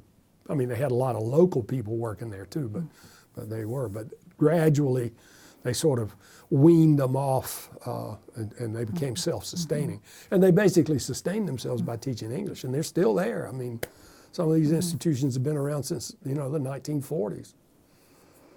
How did Ecuador differ from Paraguay?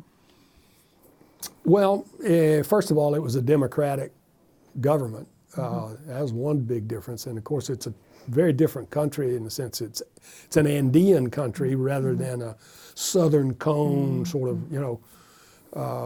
kind of situation. So culturally, they're fairly different. I mean, Latin America, it's a lot of similarities, obviously, but there are a good bit of differences there. And of course, my work was very different.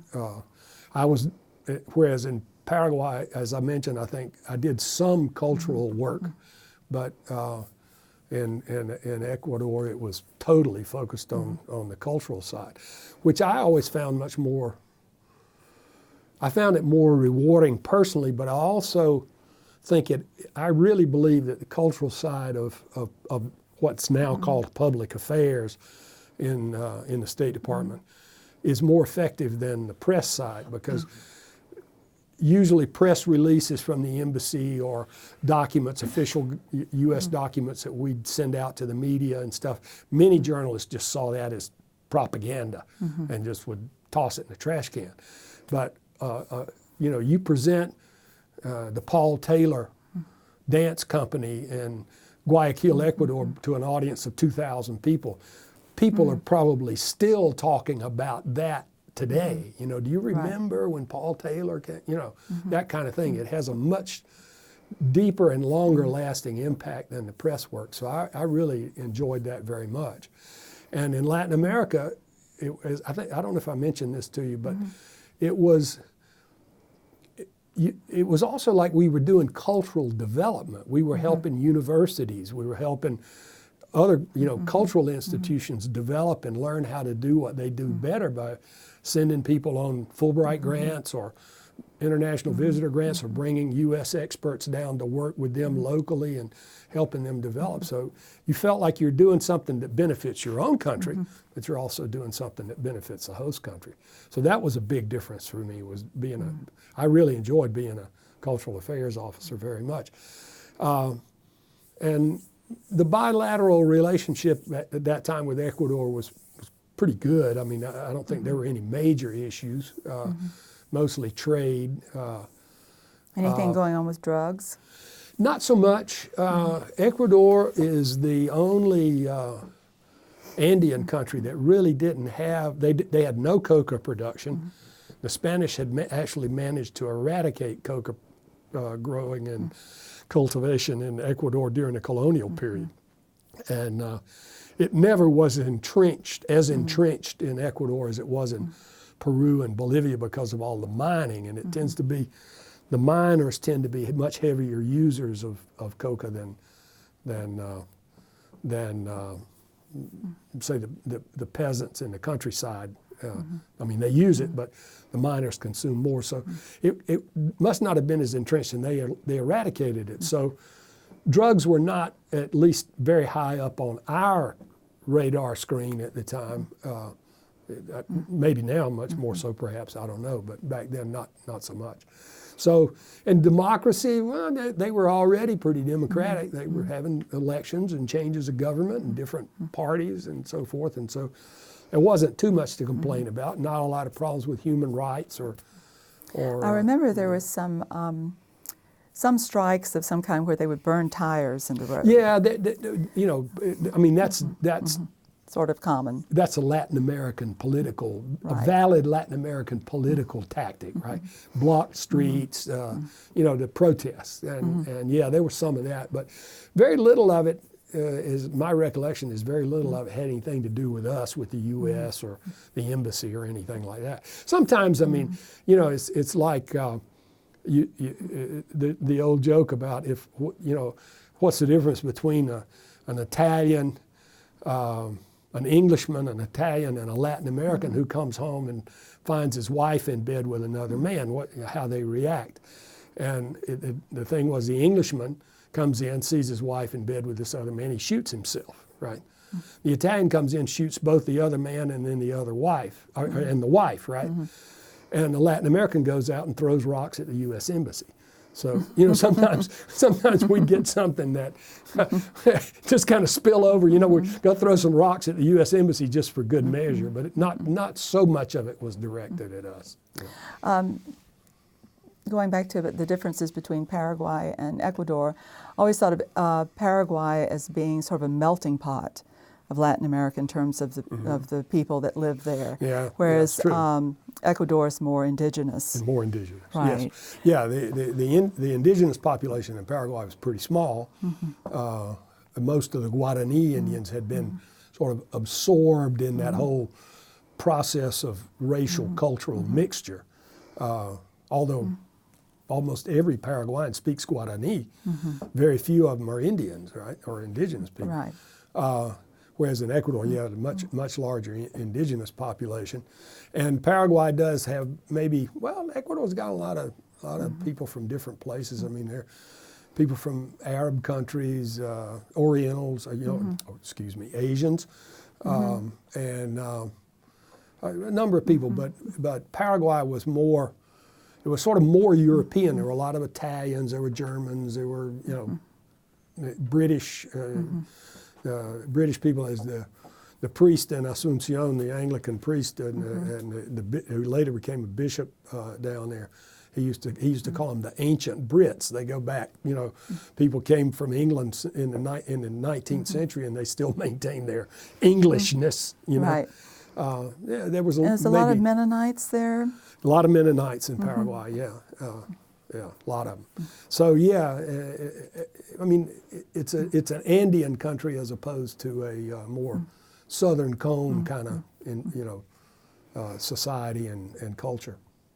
Now, I believe your father-in-law was a Bolivian ambassador to Ecuador at the time that you were there. So how did this affect your status, or did it, or? Not really at all. I mean, the main thing that was so great about having him there was, my kids had their grandparents living right there, which was, most of the time we were away from either set of grandparents, so that was a real treat for them, and we spent a lot of our free time, of course, with Alicia's parents, and they lived maybe 3-4 blocks from us, not far away, and so it was real easy, to be with them. So that was nice, but no, it had no impact at all on my status. I mean, once in a while, maybe in a staff meeting or something, the ambassador would say, "Oh, Phil, I saw your father-in-law today," something like that, but nothing of any importance.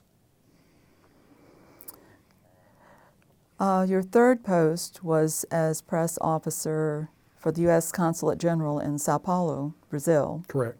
So this position was outside the embassy. Yeah. So how did that differ, what you were doing there in relation? Again, as USIS or USIA, our job was more people to people. It was more not with the government, So in that sense, the work itself was not very different. I mean, if I had been in Brasilia, where the embassy is, I would have been doing pretty much the same thing. However, the real audiences for the public affairs programming that we did in Brazil were in Sao Paulo and Rio, the larger cities, not so much in Brasilia. So the people in Brasilia were like an intermediate, they were kind of the middleman between us and Washington in terms of they'd draw up the country plan, which we contributed to. Country plan was it was a basic outline of what we wanted to do, where we were going to focus our program resources for the coming fiscal year that were then submitted to Washington.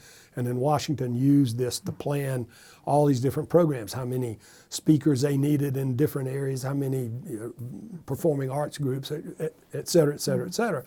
And so what they were doing was coordinating all of that, the input from the constituent posts in the consulates in the country.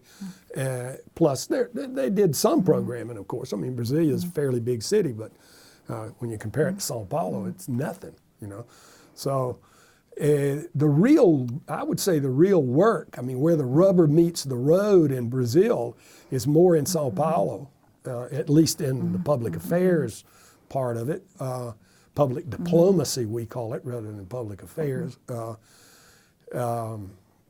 Is there, and in Rio, in the bigger cities, not so much in Brasilia. So the big media institutions are in Sao Paulo and Rio, and the big universities are there. You know, so that was where the action was. And so we were really in USIS. We were more in the front line than the people in the embassy were. And I believe Sao Paulo is the largest city in South America? It is, yeah. Yeah. When I was living there in the early 90s, there was something like 18 million people there. I don't know what it is now. I'm sure it's well over 20.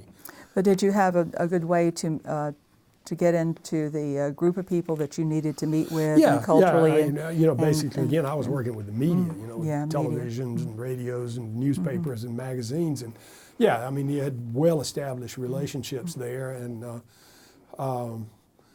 the only handicap that you had there in terms of conducting our work was when you'd go out to, you know, make calls on owners of newspapers or, you know, whoever you were going to see, you could only do a maximum of 2 things a day. You could get one thing done in the morning because of the traffic. I mean, the place was just gridlocked all the time. And then maybe you might get another thing done in the afternoon, but that was it, you know. So that was you know, just the logistics of getting around such a big, crowded, congested city was a bit of a problem. But no, the access was great. We had good relationship with all of the media. We had a lot of journalist friends, and we lived with about 4 blocks away from the consulate in the center, not really in the center of Sao Paulo, but well within the city. And so easy distance, you know, fairly easy distance to, and so I could have lunches for journalists at home, and they could get there with no problem. And so it was, you know, in that sense, we had no problems at all. What would you say what was the situation with Brazil at that time in terms of, I don't think of drug problems being so much there, but perhaps there were some problems beginning in the 90s, certainly drugs being transited through Brazil and growing consumption, cocaine coming out of Peru, out of Bolivia, into Brazil, and there was growing concern about drug consumption. And one of the things that I had was programs working with drug abuse prevention institutions. And so we would bring experts in to work with them and to help them develop their programs and so forth. Democracy was not really an issue at that time in Brazil. This was when they forced Collor de Mello to resign. The president was a young man from up in the northeast someplace. I forget, Recife or somewhere up there. And he became very unpopular, and the Brazilians got out in the streets and protested. And the Brazilians protest in a very interesting way. They do it like carnival, samba. They get out in the streets with their samba bands of batucadas, and they sing and they dance and they block the streets and have a party all day. And they brought down the government that way. They forced him to resign. But you know, that was totally for us on the margin, particularly for me. I mean, I had nothing to do with the political thing going on in Brazil. So we just did our thing and watched it go down. Yeah. So, and certainly whatever political activity on a national scale was going on, that was all being handled up by the embassy. We deal with the state government of Sao Paulo or the other states in our consular district, some, but in my shop we didn't have that much dealing with the governments, other than drug abuse prevention. Now, while you were there, the UN conference on the environment was held in 1992 in Rio. Right. Did you attend that? Or? I did not. A lot of my people went over there to help out. We worked on it, but we worked from Sao Paulo by computer, translating speeches or documents and that sort of thing. But mostly what it was, it all pretty much took place in Rio, and there were so many people there from all over the world that all the hotels were full, and they were even the embassy, the U.S. mission in Brazil, even rented some motels in Rio to put people up. And I don't know if you realize it, but motels in Latin America have a very different function than motels here in the United States. Down there, they tend to be places that you go to rent by the hour. Men take their girlfriend or their prostitute or whatever, and they go and rent a room in a motel for an hour or two or whatever, and then go away. It's not a motor hotel in that sense. But there were so many people that they just, the whole infrastructure for tourism, which is quite large in Rio, of course, was overwhelmed, and they wound up housing people in motels for the duration of the conference. President Bush, Bush 41, Papa Bush was president then, and he was down there.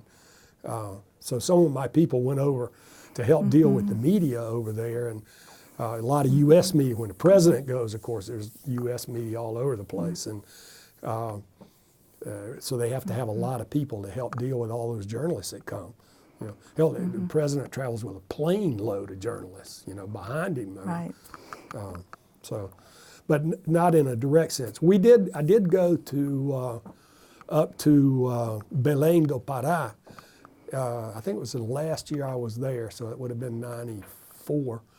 Baina Soares, who was the Secretary General of the OAS, Brazilian, from Belém, retired. He left the job, and they had the OAS General Assembly in Belém in his honor that year.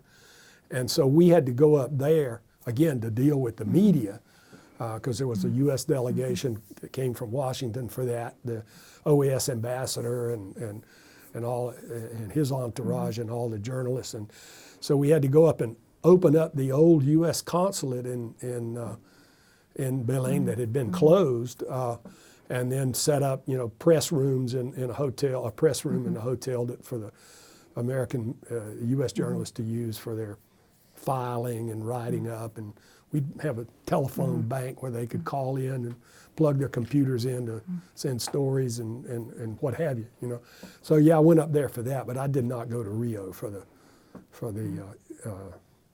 ecological or environmental conference. What was there anything about nuclear proliferation while you were there? Was there anything about Brazil wanting to develop nuclear? There may have been some talk of it. I don't remember it as being anything significant enough that I paid much attention to it. There was some talk, but I don't remember it being a big issue.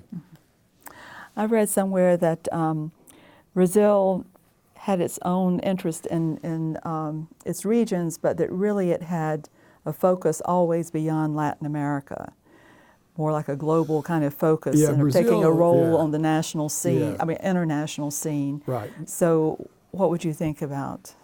Well, I think that's true. Certainly the Brazilians were very conscious of their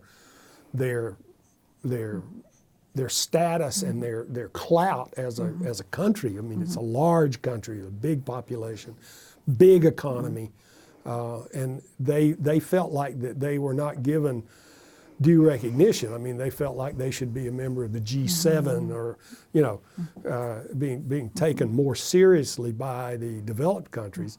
And rightly so. I mean, Brazil, certainly by South American standards, was, you know, a very well developed country, and particularly down in the south, from Rio on down, which is the wealthiest, most developed part of the country.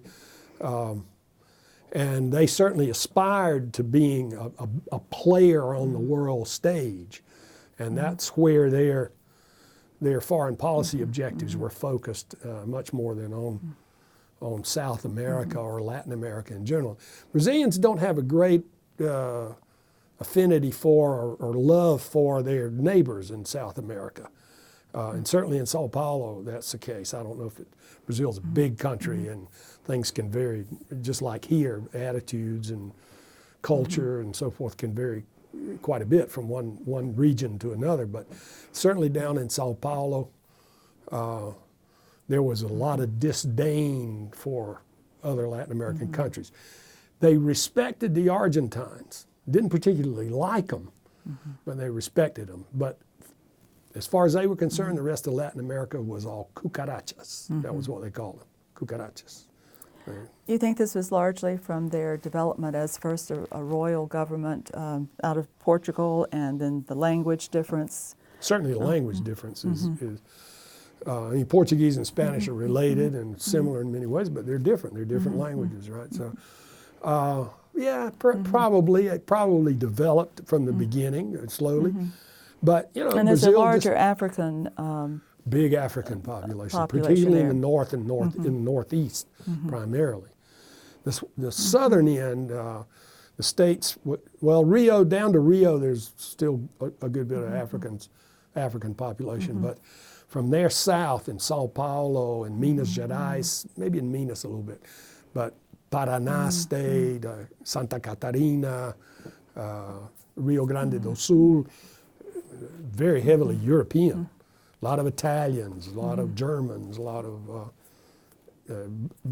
British, Portuguese, Spanish, all kinds of people, mostly Europeans down there. And it's a great deal of racism down there towards blacks from the northeast and so forth in Sao Paulo. A lot of racism. So Sao Paulo at that time, it was the industrial center of Brazil. It was the wealthiest state in the country, and they used to say that Sao Paulo had the third if it were it an independent country, it would have had the third largest economy in Latin America, with Brazil being number one, Mexico being number two, and as it was, Argentina was number three.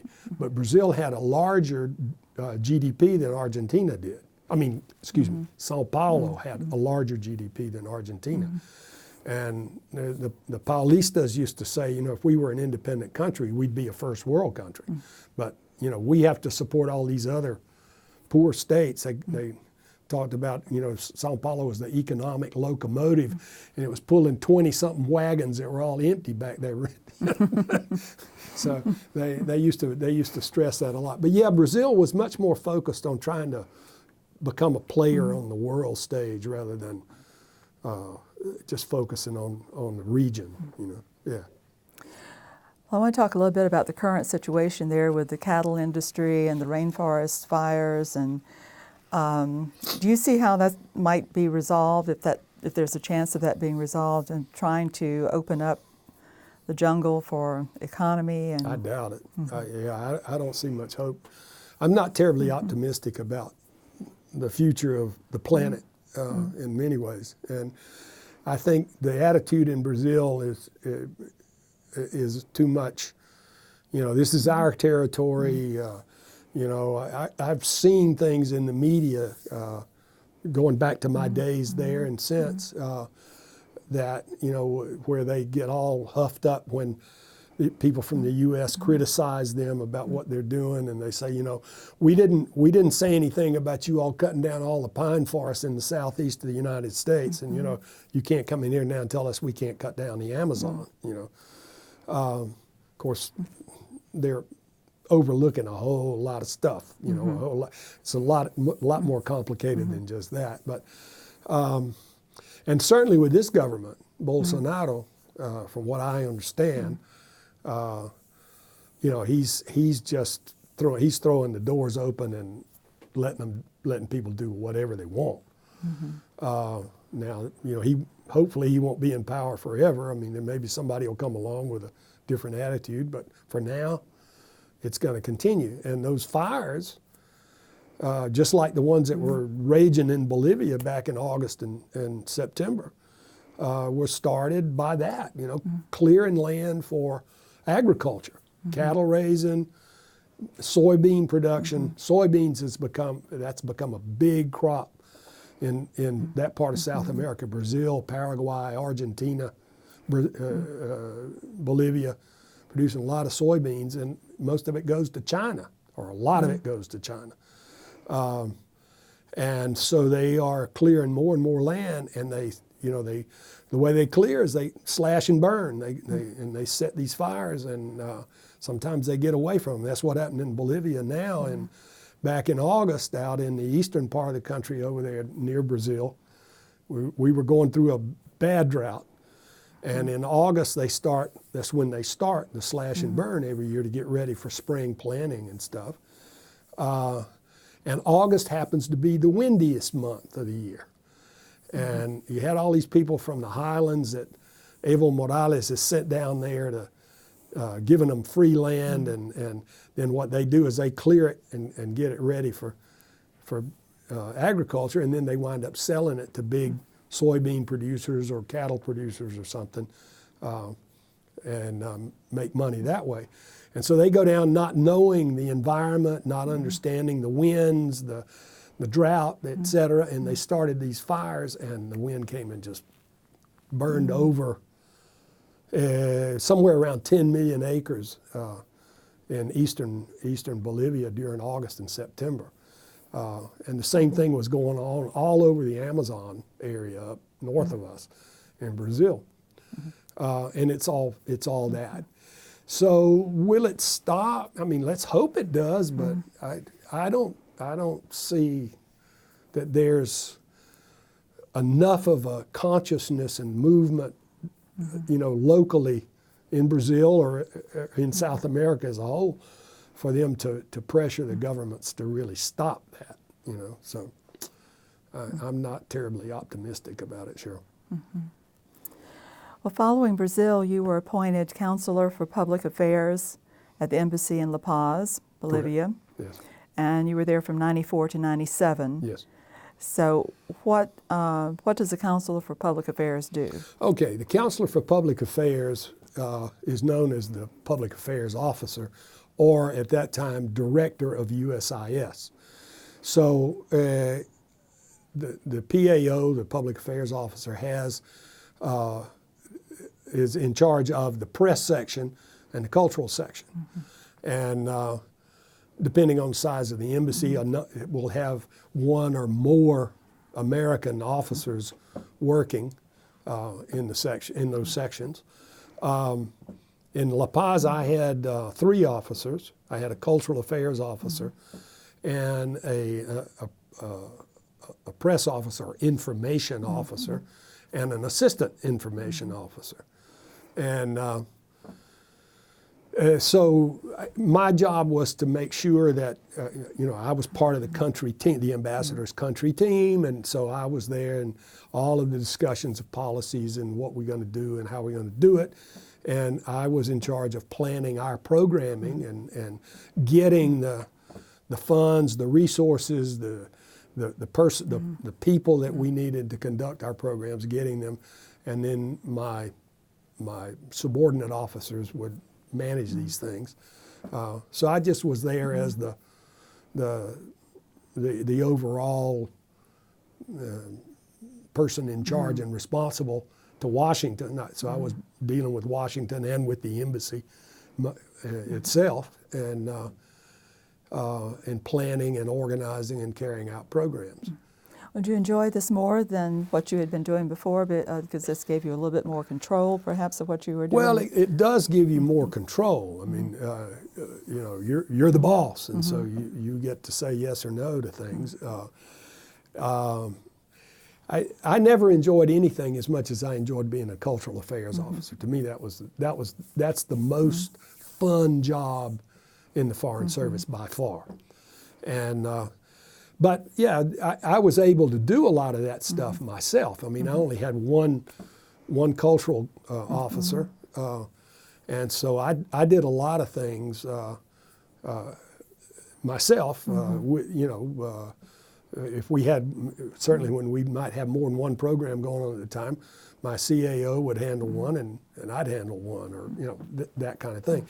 It was very interesting in that I was much more involved in the embassy discussions of what's going on in the country and policy and you know that sort of thing than as a subordinate officer.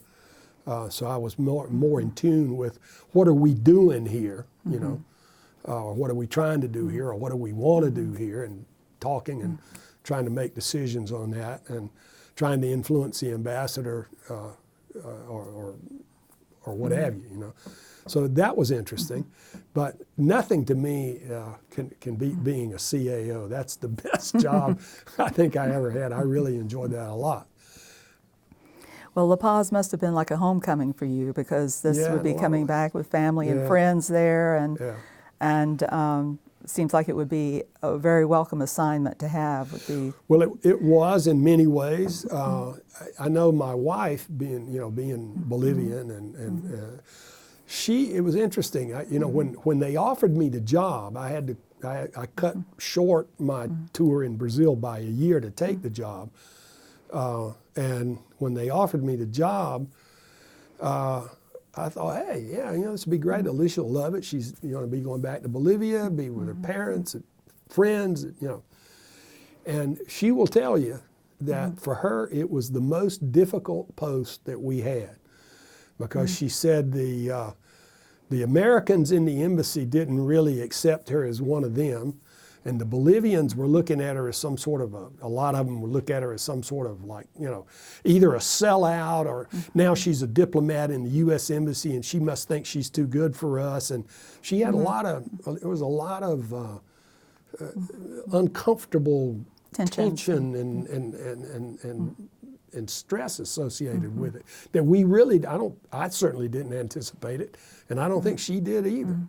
I mean, she had some experience with that by having grown up in Peru and coming back and being looked upon as an outsider.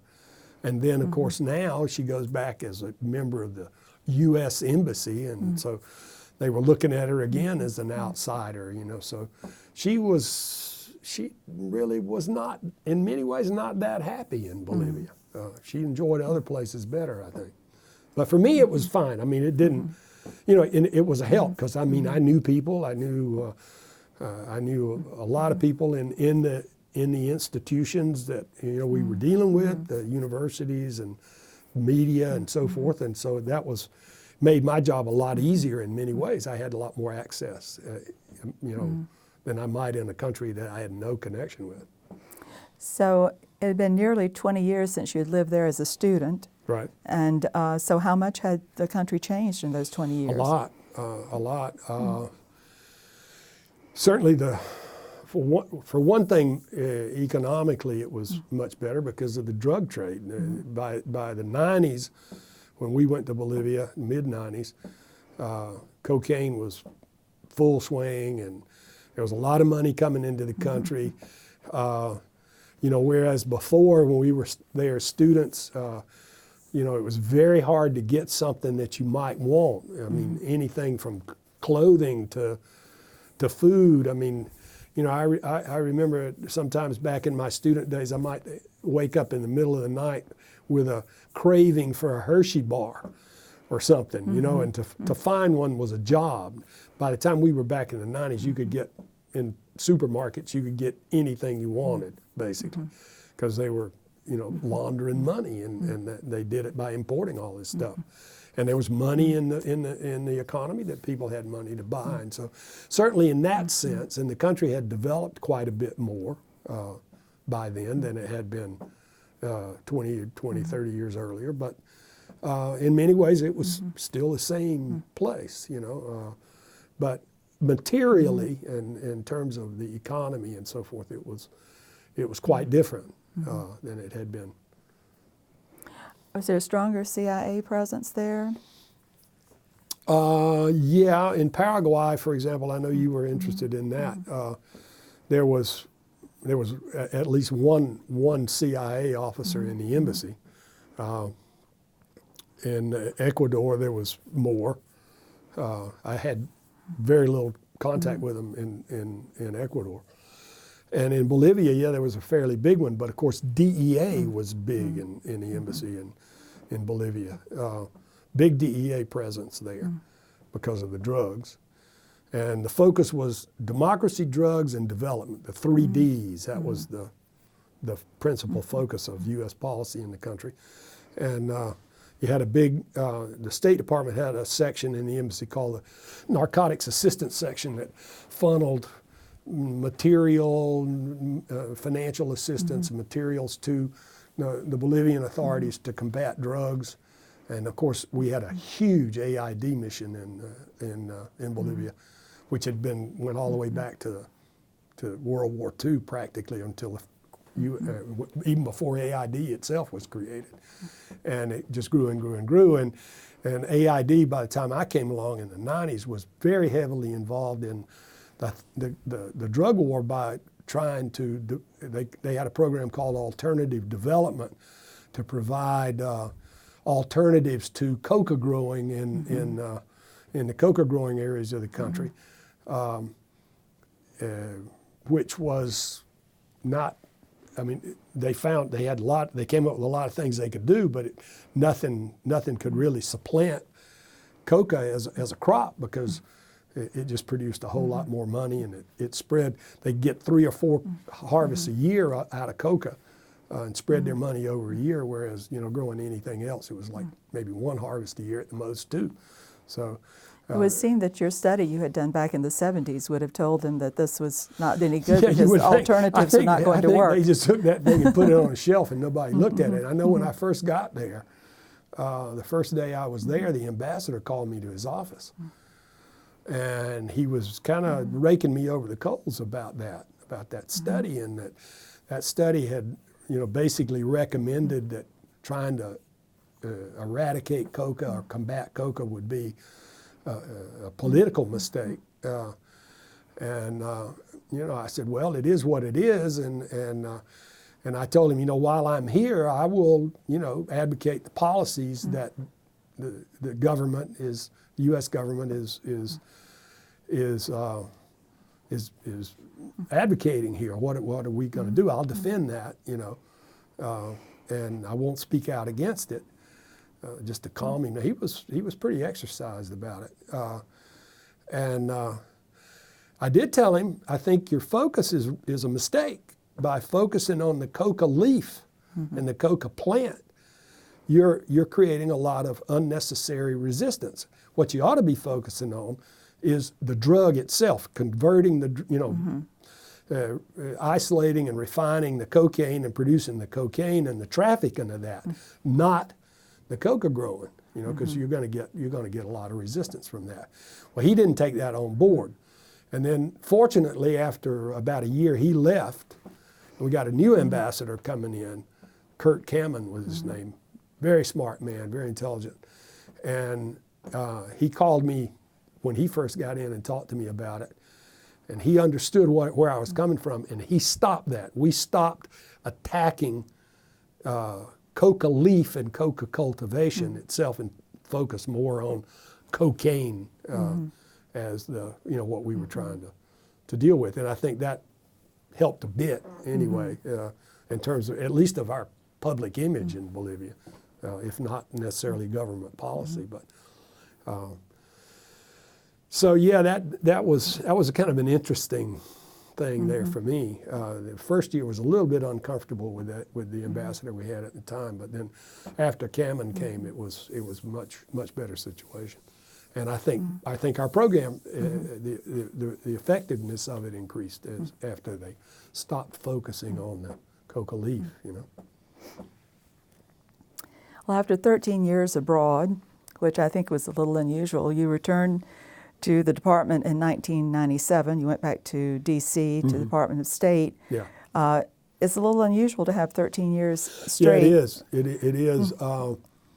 The thing was, we were still USIA at the time. USIA was a small agency. When I joined in 1983, there were approximately 1,400 Foreign Service officers working for USIA worldwide, whereas there were something like 7,000 in the State Department. And so, and of course, as time went by and budget cuts and so forth, by the time USIA went out of business in 1999, we were down to like 700 Foreign Service officers. So basically, people all knew each other, or they had friends who, you know, if you didn't know somebody, your friend knew them, and you know it was, and so that helped cut through the bureaucracy in a lot of ways, and USIA was, I think they were much more conscious of our, you know, of that, and so when they had somebody somewhere that was being very effective and doing a good job, they tended to leave them there. Whereas in the department, it was more, you know, the rules say you're going to be in a place 2 years or 3 years, and then you're going to move, and then, you know, you can be abroad for, you know, 2 tours, and you got to come back and do a tour, and then, because one thing too is the State Department has a lot of jobs in Washington that are filled by Foreign Service officers that they have to fill. USIA's job was overseas primarily. We had civil service people back in Washington doing what needed to be done there, but where the rubber meets the road in USIA was out in the field. And so Washington was basically set up to produce programs and products that were then sent to the field to be used, and so they really needed more people in the field, and so they weren't nearly as strict about that kind of thing. Another thing that you were supposed to do in the Foreign Service was, I mean, people tend to be area specialists. They do. I mean, you're a Latin American hand, or maybe you're an African hand, or an East Asia hand, or Middle East, North Africa, you know, different regions. But at least once in your career, you're supposed to get outside your comfort zone, as they say, and see if you can perform in a whole different area of the world, you know. I made no effort to do that at all. I felt like in USIA, our job is communication. Communications takes place in a cultural context, and if you want to be an effective communicator, you got to understand the cultural context. And I understood Latin America, and so I knew how to operate there, and I didn't think I'd be as effective anywhere else. And my other focus was always, my primary focus was my family. Where can I go with my family where they're going to be happy, comfortable, the kids could go to school. You know, I picked assignments that way more than so much about thinking about my career and promotions and that sort of thing. But there was kind of a general rule of thumb that if you wanted to move up the ladder and become a deputy chief of mission and maybe someday an ambassador, you had to at least do 1 tour in another part of the world. And I never did that. And I got no pressure from USIA ever to do anything like that. So it was just easier. It was more sort of a, I don't know, it was kind of more of a family sort of feel to USIA, you know, because it was smaller, and we all, you know, we were more closely related. So, they didn't pressure me, although after Bolivia, the personnel officer in Washington said, "Phil, you got to come back. You've been out 13 years. You got to come back." You'll be an expat. Yeah, and one of the things that, they wanted you back, and two, to reacquaint you with U.S. society and culture, because, as you know, this country evolves so quickly and changes so rapidly that after 13 years, you come back, well, you've seen it when we come back and marvel over, Betamax machines or, things that we had not seen, and all kinds of things change, the mood of the country, everything. And so, they want you to come back and spend some time so that then when you go back, you got a fresher view of U.S. society and culture when you go back out. And so, they made me go back, kicking and screaming, but I went back, right? While you were in D.C., you were planning and coordination officer for American Republics in USIA. Right. And the following year, you were assistant to the deputy director of USIA. So what were your responsibilities in those positions? Well, as the planning and coordinating officer, or the PACO as they called it, my job was to work with, I was our missions, our embassies representative in Washington for the programming that they needed, and so I would work with the program offices, the different ones, following up on requests for, programs of different types, and making sure that our folks out in the field were getting what they needed, So that was the main focus of that. And then the deputy director, well, actually, I started as, she was counselor of USIA. She was the senior foreign service position that worked in the front office and the director's office with the director, the deputy director, and the counselor. And when I went to work for her, she was counselor, and then the director resigned. His name was Duffy. This was during the Clinton administration, right at the end of it. He left, and the deputy director took over as acting director, and so the counselor became acting deputy director and counselor. And so then, therefore, I was the assistant to the acting deputy director. And I was just basically her gopher in dealing with any part of USIA or the State Department that she needed to deal with, and needed somebody to go over and sit down with them and talk something out, or whatever she needed. I did it. And she was a great lady, became an ambassador. Her name was Harriet Elam. And I had known Harriet from way back when she was handling programs that I was dealing with, and she had a lot of respect for me. And so when the guy that was working for her left the job and went back out overseas, she asked me to come up and take over. And then when she moved up as deputy director, then that was when we were beginning this, when they were phasing out USIA. It was being dismantled, and they called it being merged into the State Department, but actually I always said it was a hostile takeover. They wanted all our resources and not they weren't very concerned about our programs per se. They just wanted the financial resources to use for other things. And so it was a real hard-fought battle. The corporate cultures of state and USIA were very different. In state, information is something that you gather, and then you hoard and you report to Washington, and information is sent back to Washington, and that gets you attention in Washington and enhances your reputation and so forth. In USIA, information was something we got, and we disseminated it out, right? And so state people didn't understand that. They didn't understand the function and what in fact they didn't think it was even useful. And instead of calling us, and as in Latin America, they always refer to USIS as uses.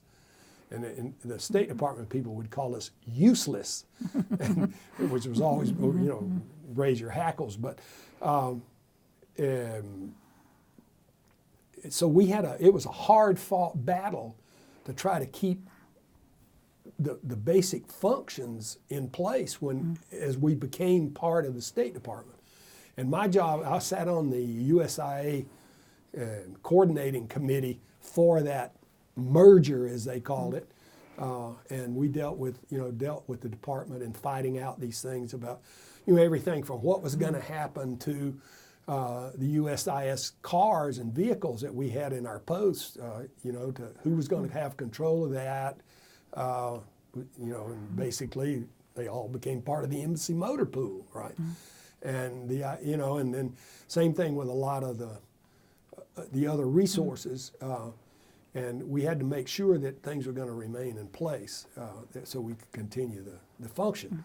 And it was a hard-fought battle. And then the first years after the merger took place, those battles continued in the embassies as the embassies were not really paying attention to the final plan that was drawn up and approved and how it was supposed to work. They were still trying to grab the resources even after that. And so, for example, in Venezuela, 4 years I was down there as public affairs officer. I spent the whole time, every day, fighting with the admin section of the embassy, trying to protect my program budget and trying to get a car so I could take a speaker someplace to a university that needed to get around. And I wound up more often than not having to spend my program money to rent a car to take them because they wouldn't give me a car, So it was a very difficult time. And planning for the merger was difficult, and then actually implementing it after the fact. The merger went into effect in the beginning of fiscal year 2000, which was October the 1st, 1999, and I was in Caracas when that happened. And so those 4 years of readjusting were very difficult for me. And at the end of it, I'd had it. I said, no, I can't do this anymore, and I retired out of Caracas. So your last post was as Counselor for Public Affairs at the embassy in Caracas. Right. And Hugo Chavez was in power? He was. He had taken office in, I think, February of '99, and we got to Caracas in like July of '99, so 6 months after he took office. Yeah. So what was the situation leading up to his election, and how did his leadership evolve while you were there? That's a good question. There I was much more involved in political things than anywhere else, just because of what was going on in the country. Well, Chavez he'd been a military officer and had tried to pull off a coup against Carlos Andrés Pérez in 1989, I think, somewhere back in there, that failed, and he got put in jail for a long time. And he came out of jail. He had been influenced heavily by leftists and by an Argentine fascist by the name of Norberto Ceresole, who spent a lot of time up in Caracas indoctrinating Chavez and turning him into... Chavez was a fascist. I mean, he had this sort of leftist socialist discourse, but he was basically a fascist. And making him into a political figure. And so then he came out of jail in about '96 and started going around Latin America and becoming, learning more about politics and how to do it and so on and so forth. And he got himself elected in 1998. And I remember by that time I knew I was going to Caracas. I was still in Washington. I knew I was going to Caracas, and so I started reading the cable traffic to see what was going on down there. And I realized very quickly where this was going. This was military guy, not a Democrat. I knew this is not going to end well. And so went down there knowing that, what we're seeing here, as I said at lunch, Alicia said, we're seeing, we're now reading the beginning of the book about creating dictatorships. We're watching one forming, whereas in Paraguay we watch one dying and disintegrating. And that's pretty much the way it went. And so right from the beginning, Chavez took a very sort of anti-U.S. stance because the U.S. didn't like him in many ways because he had been a coupster, had tried to pull off a coup, and they didn't. The policy was not to oppose Chavez, but people they didn't have a warm, fuzzy feeling about him. The ambassador John Maisto sort of fell under Chavez's charm. Chavez was kind of a snake charmer. He was very personable and quite charismatic. And he was the kind of guy that, when you were in his presence, you felt like he was really focused on you and people like that. And Chavez was, he was a snake charmer. He knew what to say to whom and which buttons to push. And he pretty much charmed Maisto. I saw Maisto in the beginning wanted nothing to do with him. I was reading cables. And they finally convinced him, well, the guy's now president-elect, so you got to go see him, While it was during the campaign and all, Maisto kept him at arm's length. But after he got elected, Maisto started visiting him, and he quickly, like I say, kind of fell under his spell. And he had Maisto convinced that he was a Democrat, and all of this stuff is just campaign rhetoric that I'm saying, and no problem, and Thomas Jefferson and Martin Luther King and all this is wonderful. Maisto bought it, and it took a long time for him to become disenchanted. And I know in the end of '99, the first real indication of what kind of relationship Chavez really wanted with the United States came in December of 1999 when they were having a referendum for the new Constitution that he put in place. And during the middle of that campaign for that, there was a disaster, a natural disaster on the coast. Terrible storm, rains for days and days and days. And right on the coast of Caracas, there's a mountain chain separates the valley of Caracas from the coast. And one day, the whole side of that chain just came down, just gigantic mudslide, and washed miles of towns and vacation houses and et cetera out to sea, and thousands of people. Nobody knows how many people actually died there. And so the U.S. response was to send help.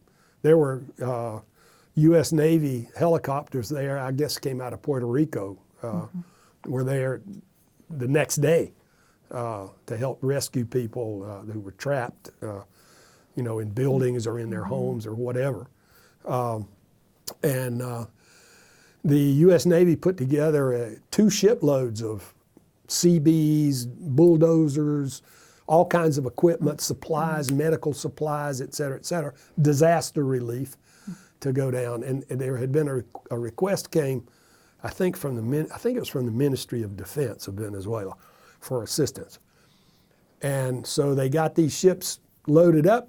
They left Roosevelt Roads, Puerto Rico, and started heading to Venezuela. And Chavez found out about it, and he said, nope, not going to let them in here. We are not letting the Marines into Venezuela. So the ships had to turn around and go back. And from there, it just kept deteriorating. And it definitely was not the U.S.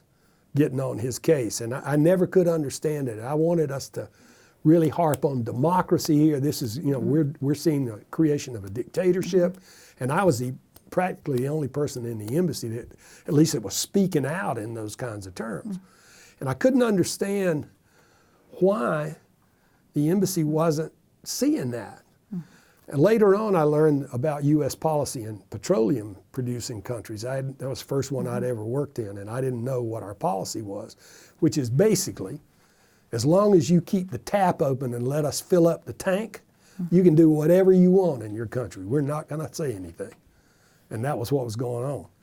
And but Chavez, he wanted an outside, he wanted the U.S. as an enemy. That was part of the political strategy, was to keep people focused on this outside threat from Yankee imperialism, right?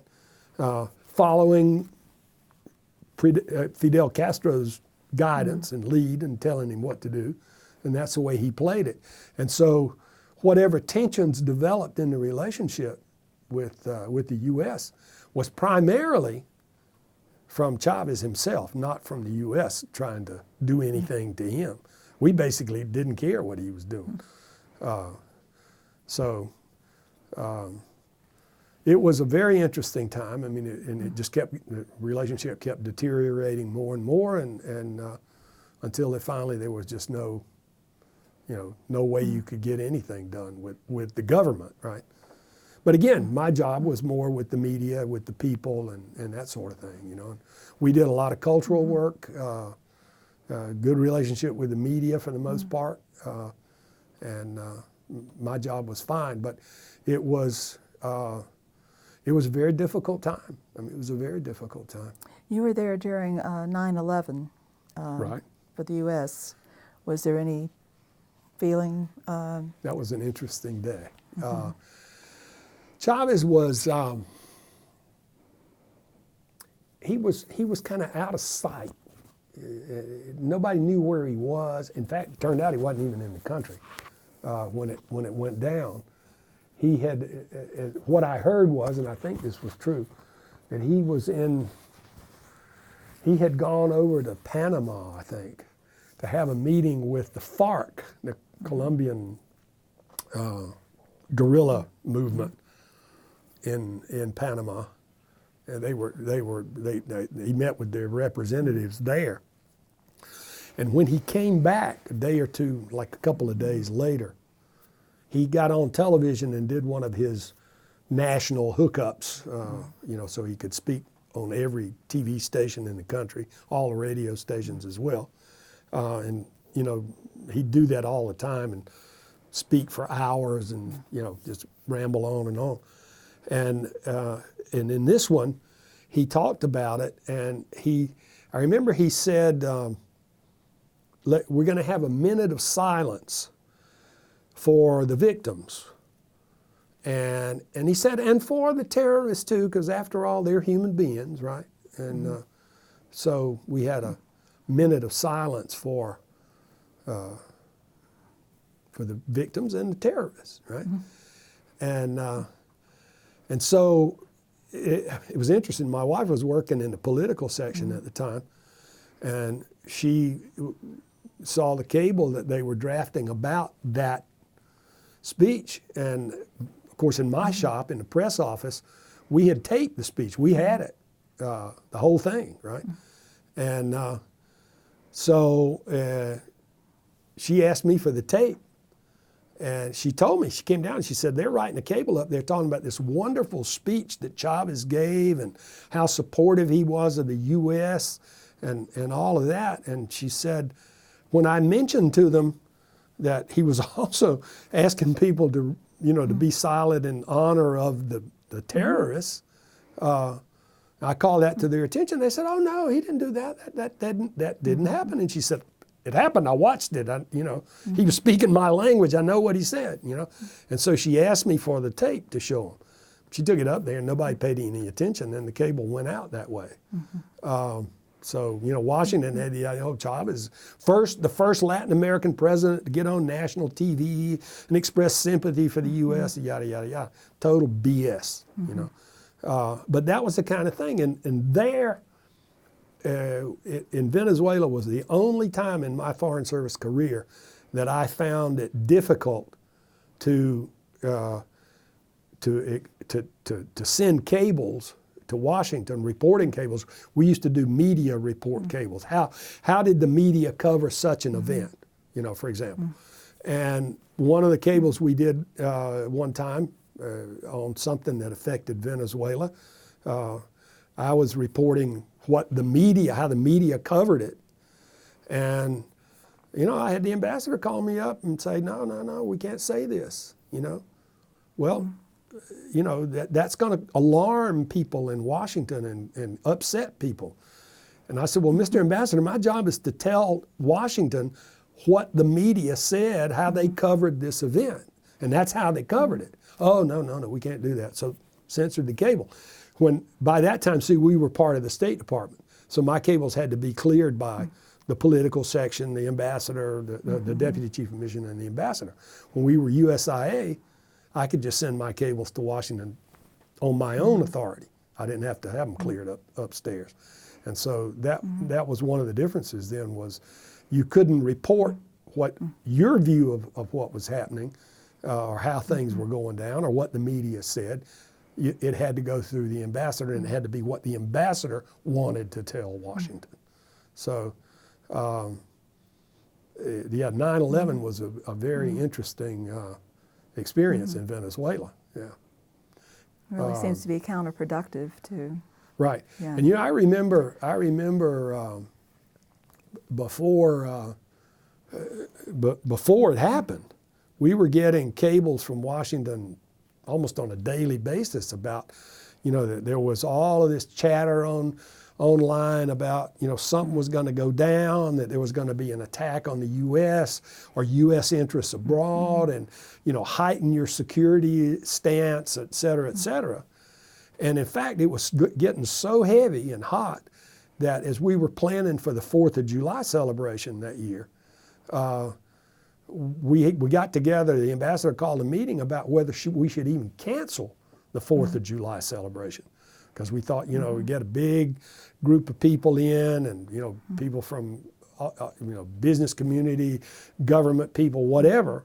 It'd be a nice target, for a terrorist attack. And so we finally decided to go ahead with it, and we did, and nothing happened. But, it was that kind of thing. We knew something was going to happen, but we didn't know what.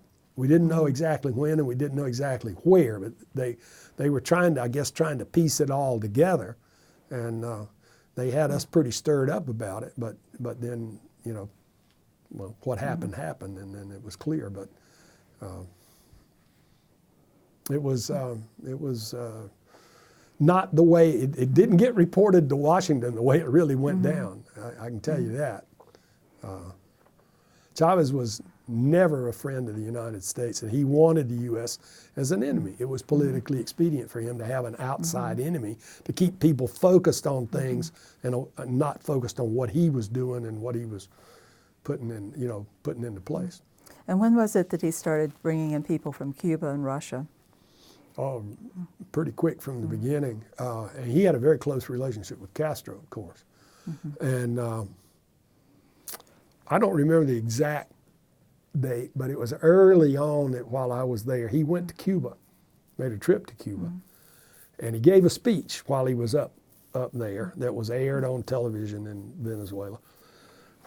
And he said something in the speech about Venezuela and Cuba were swimming together in the same sea of happiness.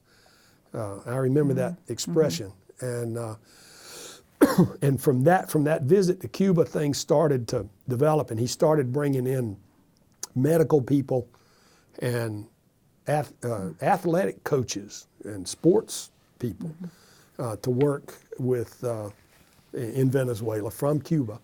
It was government to government assistance, right?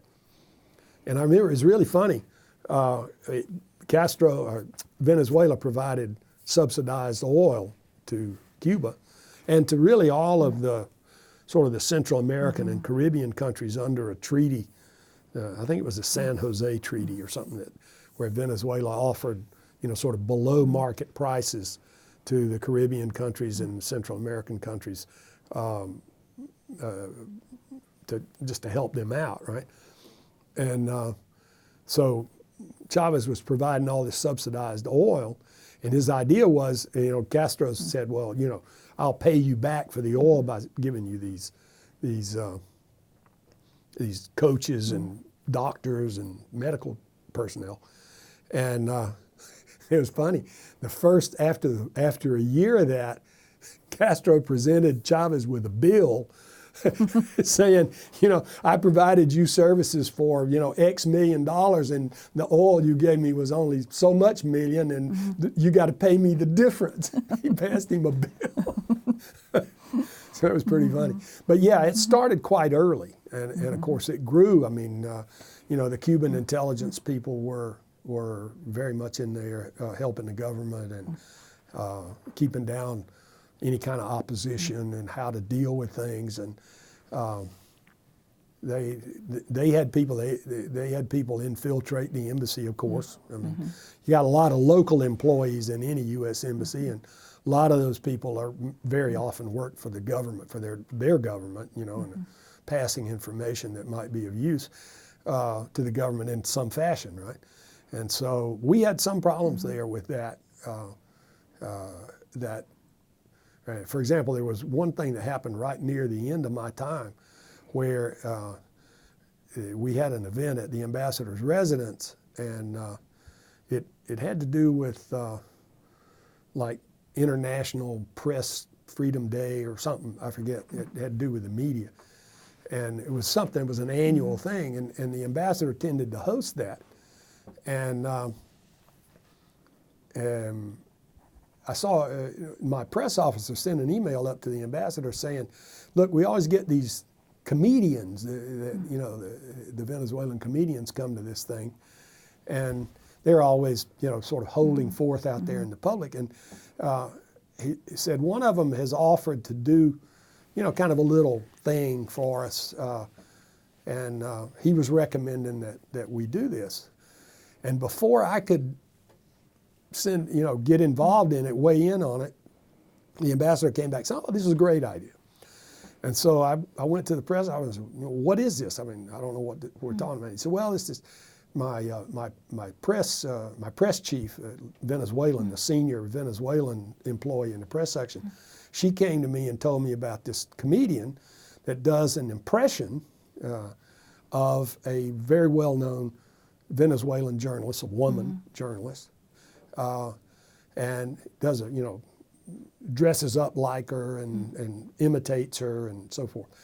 And we thought it'd be kind of funny, for this particular event. Well, the ambassador already said he won't do it, so we let it happen. And neither the press officer or I mean, I had never heard of this comedian. I had never seen the act. I didn't know anything about it. And I just didn't, I wasn't real at ease with the idea because it was something you had no control over.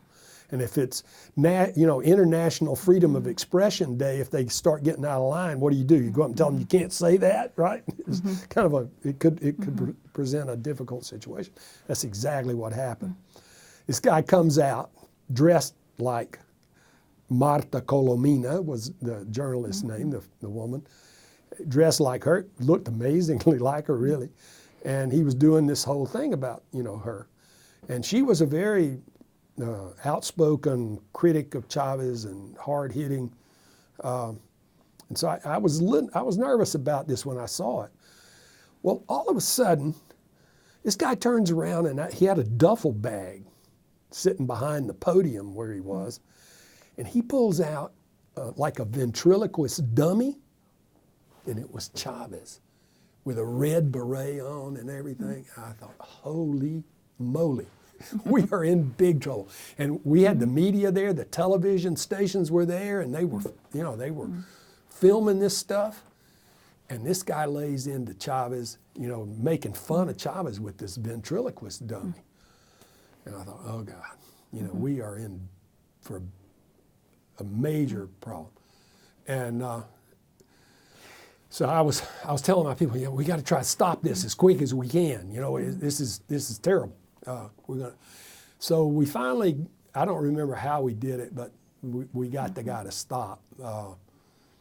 So then we had to go try to play cleanup and try to keep the media from broadcasting that. But of course it got out. I mean, there was no way to stifle it, and it did create a big problem.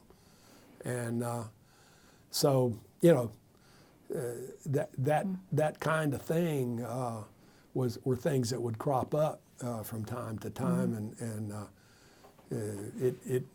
it was, Chavez was, he certainly, I'm sure he probably thought that we planned it that way, and I think, I'm pretty sure we later found out that, this goes back to what we were talking about, the Cuban and the Venezuelan government influence in the embassy. We later found out that our press chief, who was the most outspoken critic of Chavez in the whole embassy, was actually working for the government, the Venezuelan government. And that this was something that the Cuban G2, the intelligence people had, this whole thing, I'm sure they cooked it up and said, make this happen and this will create, a problem in the relationship that Chavez can exploit, et cetera, et cetera. Exactly what it was. Well, did you have many CIA in Caracas? Yeah, there were. Embassy. We never could say they were anywhere, but they were, right, of course. But they were there. Sure. I didn't know if you had a heightened. In fact, I found out about this employee of mine being basically a government agent from the CIA. After this happened, the station chief called me up, and I went upstairs and talked with him, and they were telling me, we've been conducting an investigation into this woman for some time. And I said, well, why the hell didn't you tell me? So I would know who I'm dealing with down there, and I could watch what I'm saying. I mean, I didn't go talk about classified stuff, but to my local employees. But sometimes, I would say things about what we were thinking or whatever, that wasn't classified maybe, but that you wouldn't want the Chavez government to know. Right. And had I known that she was being investigated, I would have been much more careful about what I said and did around her, and say, well, Okay, I had just a couple of more questions about Venezuela. And one was that during Chavez's counter coup in April of 2002, right. I think for the first time in your career, embassy families were directed to leave the country for their safety. Yeah. It was a direct Non-essential threat. personnel and families were ordered out. Yeah, it was a kind of funny thing that that coup, the so-called coup, and as I mentioned to you, it was more of a counter coup than a coup. There was a coup being planned. There's no question about that. Some of the military officers were planning a coup because Chavez was in the process of weeding out senior officers who were not with him out of the military and putting people in to positions and promotions and so forth that would make the military loyal, completely loyal to him. And in 2002, he had almost finished that process, and they did the promotions and transfers and retirements and all were announced in July. And so these guys who were not supporters of Chavez started planning a coup that they wanted to pull off before he could finish the purging of the military. And so there was something in the works. And our defense attaché people, our military attachés, and they're working with the Venezuelan military. They picked up on this, and they reported it they reported certainly in embassy country team meetings, and I'm sure they were reporting it to Washington in their own channels as well, because part of their job is to be on top of what's going to happen in a country that could threaten U.S. citizens, U.S. interests, et cetera, and be able to make plans to deal with that, to prevent people from, getting hurt or what have you. And so at one point, the ambassador, this was Ambassador Reineck,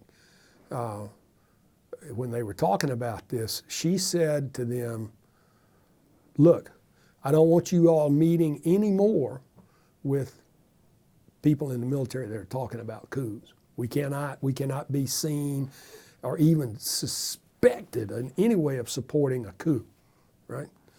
So they protested, said, no, we got to know, because, nope, I'm the president's representative. And so all they could do was click their heels together, salute, and say, yes, ma'am, and stop. So then we had no information after that about what was going on. And what happened was these big protests were taking place in April. And there was this great big demonstration that the opposition put together, and they were going to march down to the center of town to the presidential palace and protest against Chavez and, call him for his resignation, whatever, And Chavez knew about this, of course. He knew about the coup. I mean, Chavez was on top of all that. He had his own intelligence service. He had the Cubans working with him, and they knew what was going on. He knew better, way better than we did, of course. And so he had a plan to counter that. And that April demonstration was kind of a precipitating event that what he did is he set up an ambush, literally, and fired. He had police, and he had armed civilian, or maybe plainclothes police, I don't know. They had snipers, and they fired on this crowd of unarmed, peaceful demonstrators and killed 20-something people. And this precipitated the military to act. They weren't ready yet, but the generals that were wanting to get rid of him got together that day, and they called on for his resignation and said, we cannot sit by and let you kill Venezuelan citizens who are unarmed and are not causing any kind of threat, And so Chavez he'd had people up on the mountain over Caracas. There's television antennas and everything. He had people up there to disconnect the connection so the television stations could not broadcast during that ambush and show what was going on. I happened to be in Washington at a meeting, a worldwide meeting of public affairs officers in the State Department that day.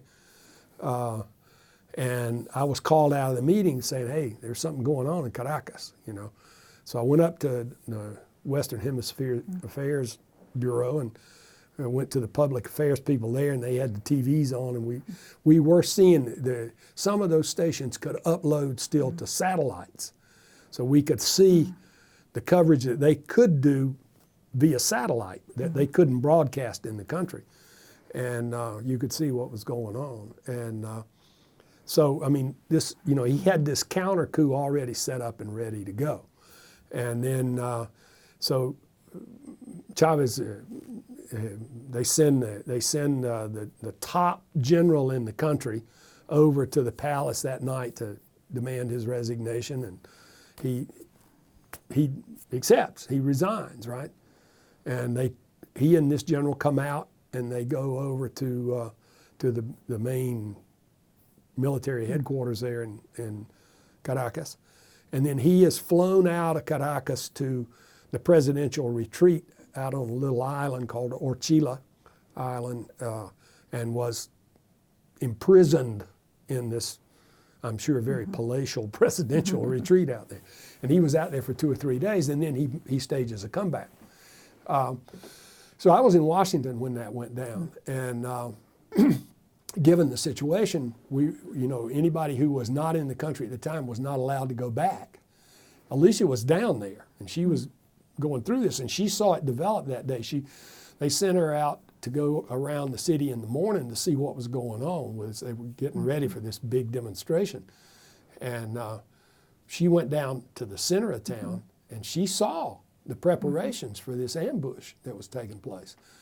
And she went back to the embassy and reported that, and they tried to alert people, but they weren't able to stop them from going down there, and it went down.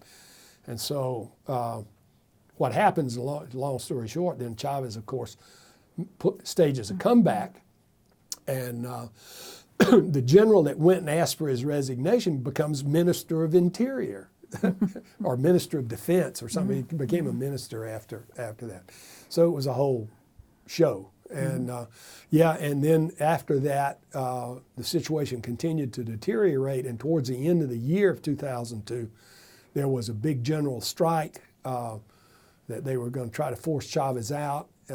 Some of those military officers that had been involved in that coup staged kind of a sit-in demonstration in a public plaza in Caracas, and there was some more shooting there and so forth.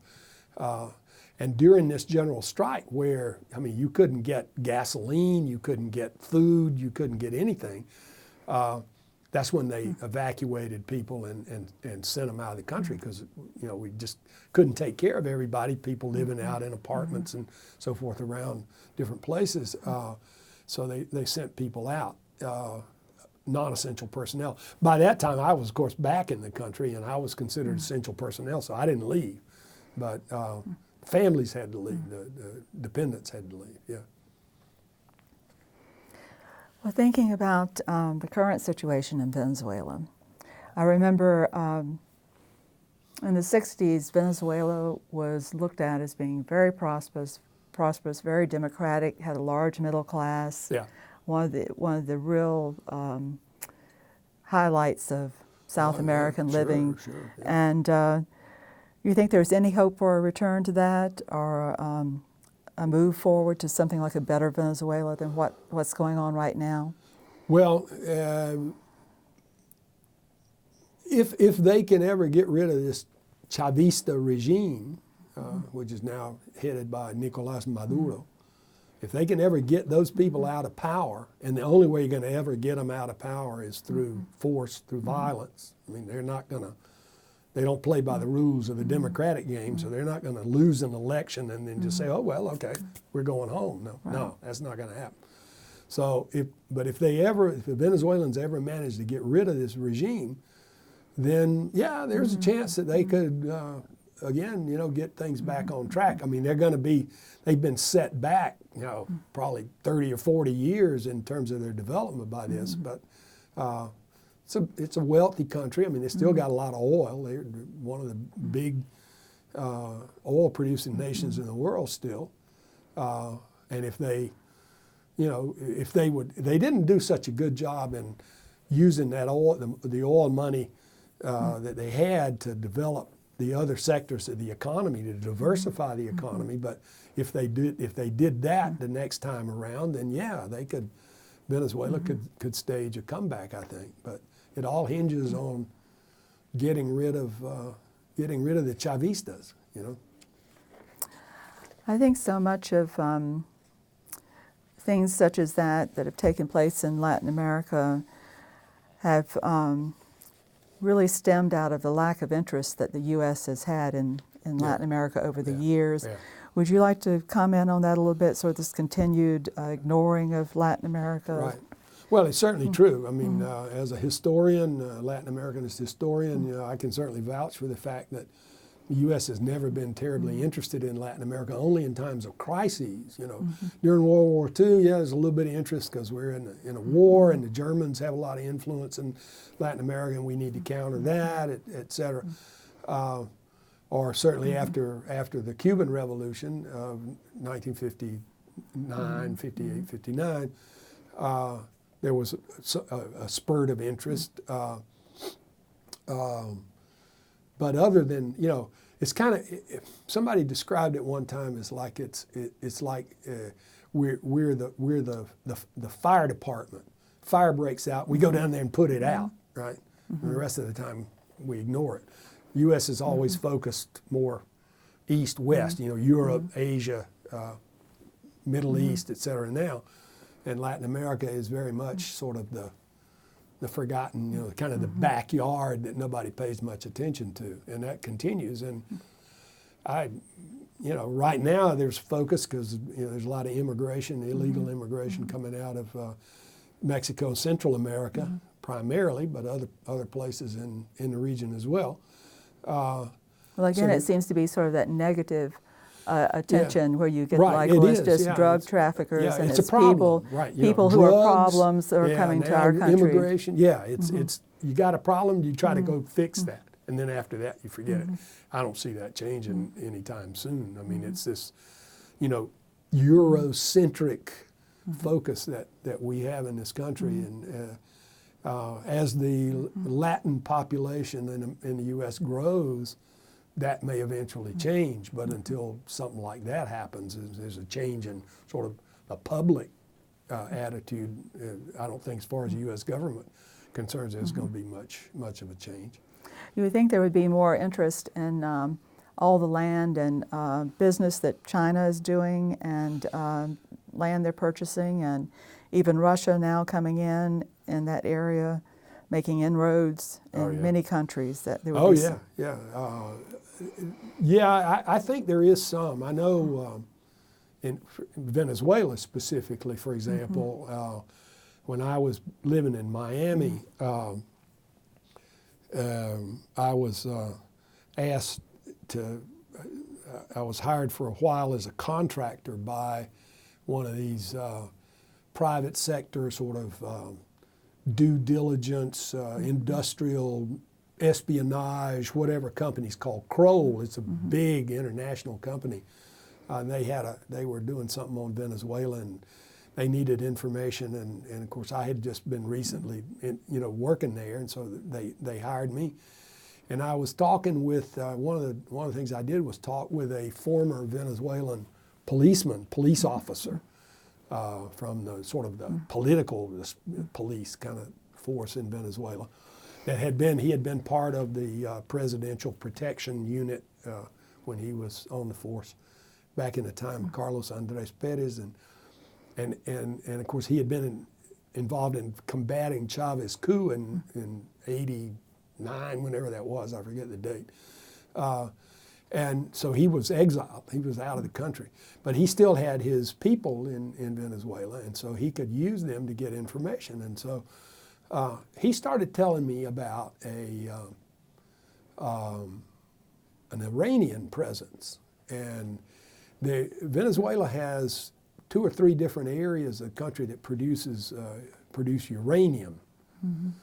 And the Iranians, of course, were very much interested in that because of their nuclear program.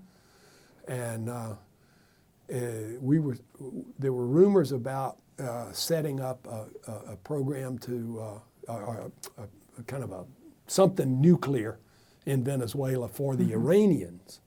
And it was out in one of the areas in Bolivar State, down in the south, in the southeast kind of, down near Brazil, where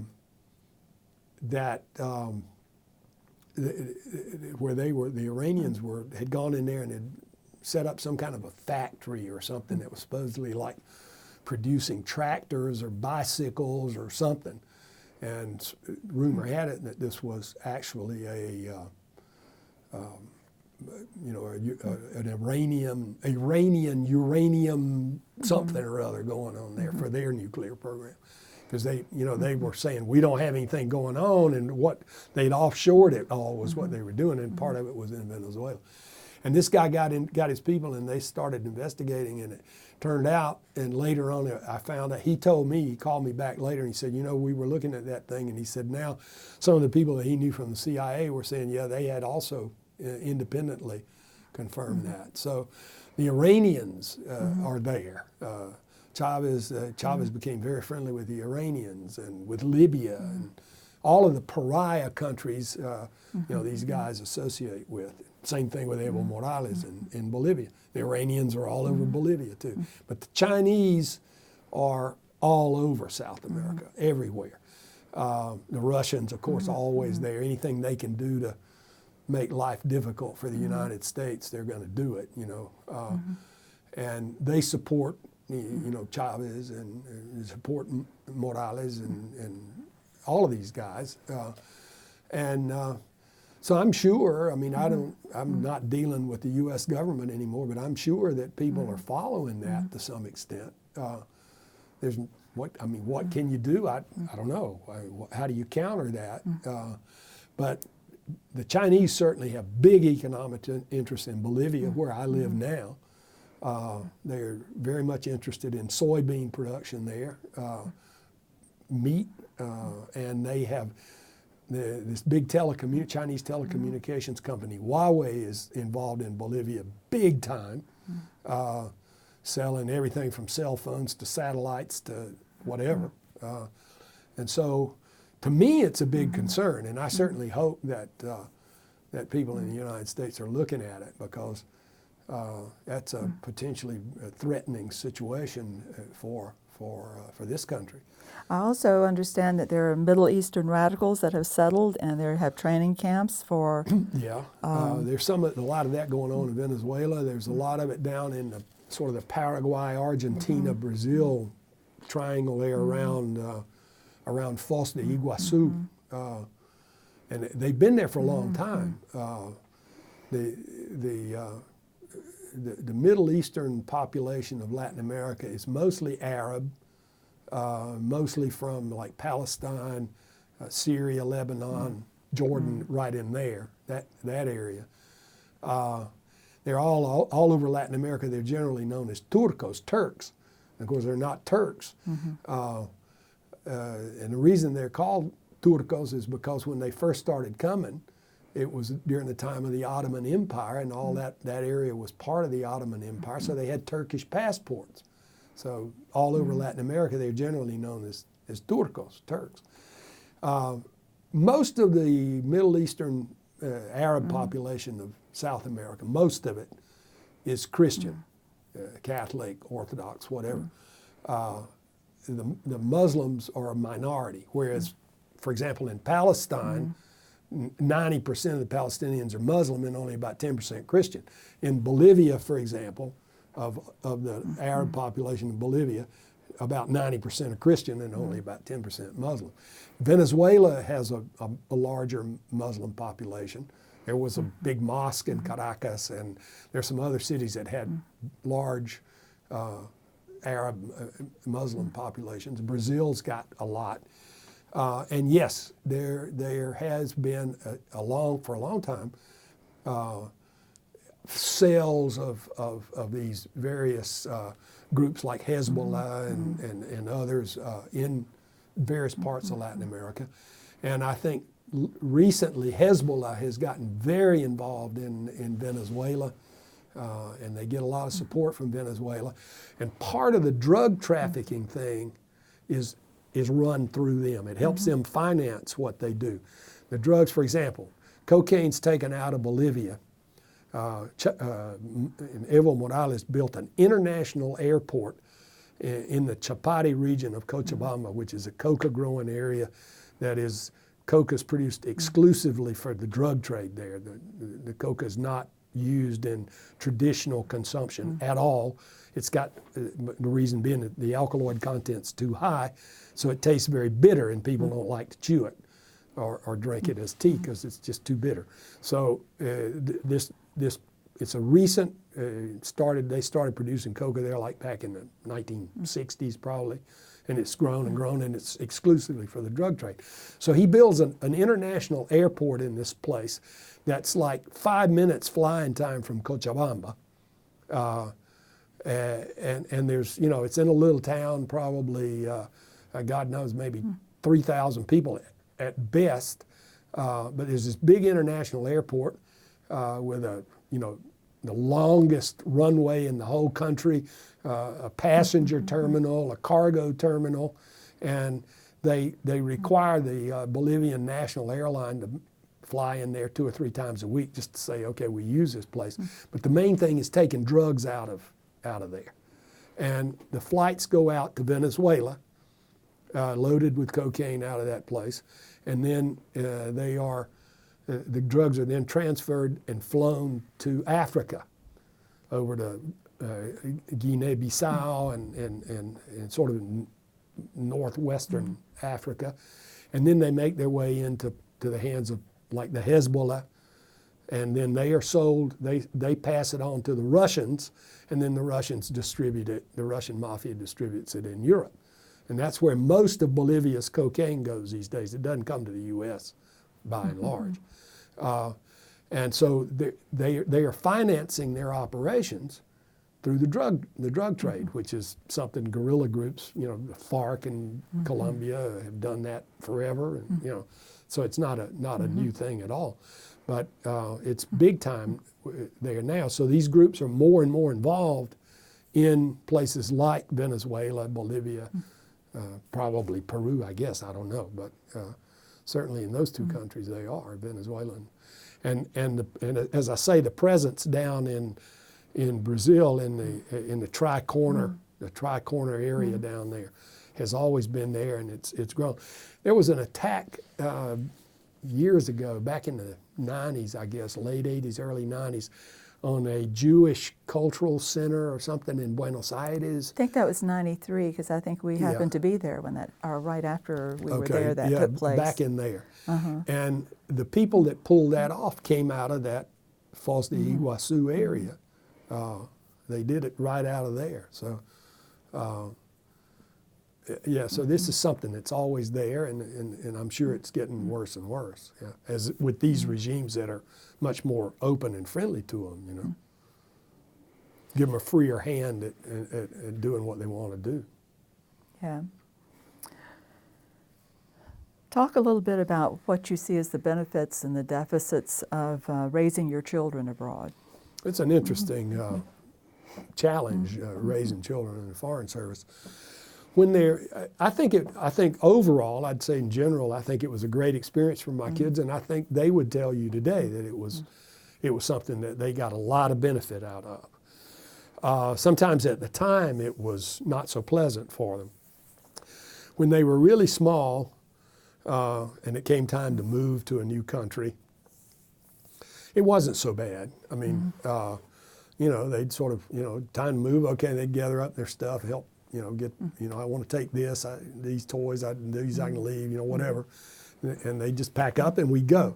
But when they get into their teen years, become teenagers, it got to be a lot more difficult. Teenagers, you know, are trying to figure out who they are, and the part of the thing that allows them to do that is the relationship they have to people and places and institutions around them, and then you take them and move them to something new, and it you know, so sometimes it was difficult for them, and we moved a lot. I mean, about every 3 or 4 years we were moving to a new country, and they were different schools, and you know. We went to Brazil, they had to learn a whole new language. They did it, no problem. You know, I mean, those kinds of things were not a problem. There were some difficult moments for them that, you know, leaving friends behind, and you know, and friends. You know, my kids have maintained contact with some of their better friends in all the countries that we lived in. And the friends will tell them, well, it was really bad for us, you know, because you all left, and you left a hole in our lives, you know, where you go somewhere else and you build a whole new system. So, you know, it works both ways. But on the whole, I think it was a very good experience for them. It was a great education. I mean, they learned languages, they learned different cultures, they learned a whole different way of looking at the world, as opposed to a young person who grows up entirely in one country, in the U.S. or any other country. They tend to see things from the perspective of that country. And my kids can look at it from all kinds of different perspectives. And they you know, yeah, they're Americans, but their mother's Bolivian, so they feel Bolivian, but they identify with Paraguay, they identify with Ecuador, Brazil, all the places they lived, you know, they identify and have friends, and I think they really appreciate the experience in the long run. I remember one time, your oldest, when he became a teenager, Right. Felt that he was losing out by not having the North American teenage experience. Right. That he he did, had really very much. lost something there. Yeah, he was always the one that was more concerned about being, you know, from a family that was bicultural, bilingual, and worried about, you know, who am I? What am I? You know, my mother's Bolivian. She speaks Spanish. My dad's a gringo, and he speaks English, or at least some sort of Southern dialect of American English or whatever. You know, and he agonized over that, analyzed it. He does a lot of thinking. And so he kind of overthought all that, and he suffered with it more. And it was a problem for him, and he wanted to come back, and we finally gave in. I mean, he was giving us such a hard time. We sent him to boarding school, first in Jacksonville, Florida, at Bowles, which had a small boarding program there in Jacksonville, and he did a year there. That was not totally satisfactory in some ways, and then his last year he went up to St. Andrews Swanee up in Swanee, Tennessee, and graduated up there. But he did. He felt like he was missing out, you know, on being a teenager in America and American culture and, you know, that sort of thing. My other kids, my daughter and my youngest son, they never seemed to worry too much. I mean, if they did, they didn't vocalize it as much as he did, you know. Didn't hear that much from them about that sort of concern. I'm really interested in this because I've always felt that the family is as much the Foreign Service officer as the officer. Well, they're certainly involved, you know, and yes. yeah, and they have a role to play. There's no question about it. And you know, some get more involved than others, but yeah, there's. And I certainly know your wife Alicia has been very much involved. Oh, in, yeah. in all the countries that you've been in. Very much so. You know, she was always really sort of part of. We were a team, kind of, you know, and she supported me in all I was doing, you know, professionally, and in the diplomatic service, and particularly in what I did, in public diplomacy. There's a whole lot of entertaining, and it's not just all having cocktail parties and, you know, chit-chatting, and I mean, when you're hosting these events, you're working. We mentioned earlier, I think, in maybe over lunch, we did a telephone interview once for journalists in Paraguay with Andrew Young, who was up in Atlanta, and talking about it was I think it was when it was around the Martin Luther King holiday. This was 1980s, maybe it was. I don't know if it was when they instituted the holiday or that might have been, something. yeah. Or anyway, it was something about that and the whole civil rights movement and everything. So we got journalists to come to my house for lunch, and we had lunch, and then we, you know, had this teleconference interview with Andrew Young. Things like that. Or you'd have a speaker come, and then you'd invite key people from the institutions that the speaker was being programmed with to have a one-on-one with, you know, not a one-on-one, but in a smaller group dinner with the speaker, you know, things of that nature. And, you know, she was always ready to go. I mean, at a moment's notice, you know, call her up, okay, we're going to have a dinner tonight for 60 people. You know, so-and-so's here, we're going to do this and that. No problem. She'd get it done. And was always, you know, very helpful to me and giving me ideas. You know, you might want to try to do something in this area, or, you know, do something with jazz, or do something with blues, or, you know, whatever. I mean, she'd come up with all these ideas. She's a great idea person. So she gave me a lot of help with that. She was always, you know, it was time to go somewhere. We had an event tonight. You know, she was ready to go. I mean, she was a great help. Plus, she had all her own activities that she got out and did all this work on her own. In Paraguay for a while, she was on the board of directors of the Binational Center, and did a lot of cultural programming through the Binational Center. She was on the board of directors of the American School in Asunción. Later, she organized an event to help restore and repair and restore an old colonial church in Paraguay that was falling in, holding a concert at the Binational Center to raise funds to help restore this church, and always doing things like that. And she organized in Paraguay, she organized an event around Baroque music from the Jesuit missions in the colonial period in what's now Bolivia, Paraguay, Brazil, and Argentina. That in Bolivia, there's a lot of this old music left in the archives up there, and she got some of that. She got, a friend of hers had a copy of a mass by a Italian Jesuit composer named Domenico Cipolli. She got that brought to Paraguay, and with the symphony orchestra, and they got a choir together, and they started performing this mass in Paraguay. And one of the presentations was down in in one of the ruins of the old Jesuit missions down in Encarnacion in southern Paraguay. Was like a major cultural event. I mean, she partnered with the Ministry of Tourism, and they had buses transporting people from Asunción down there. It was like a couple of thousand people at that event. And it was like one of the major cultural events of the year, and she actually got an award for that, as one of the big events of the year in Asunción. So she was always doing stuff like that, no matter where we were.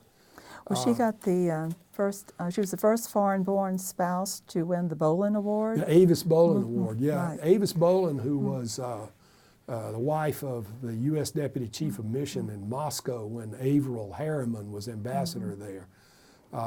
And she died, I think. The lady must have gotten cancer or something. And Pamela Harriman, Averil Harriman's wife, created this award for Foreign Service spouses who did the most to further U.S. interests in the country where they were posted.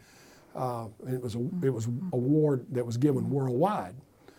And unbeknownst to us, Ambassador Taylor put Alicia, or his wife, I think, maybe did it, or both of them.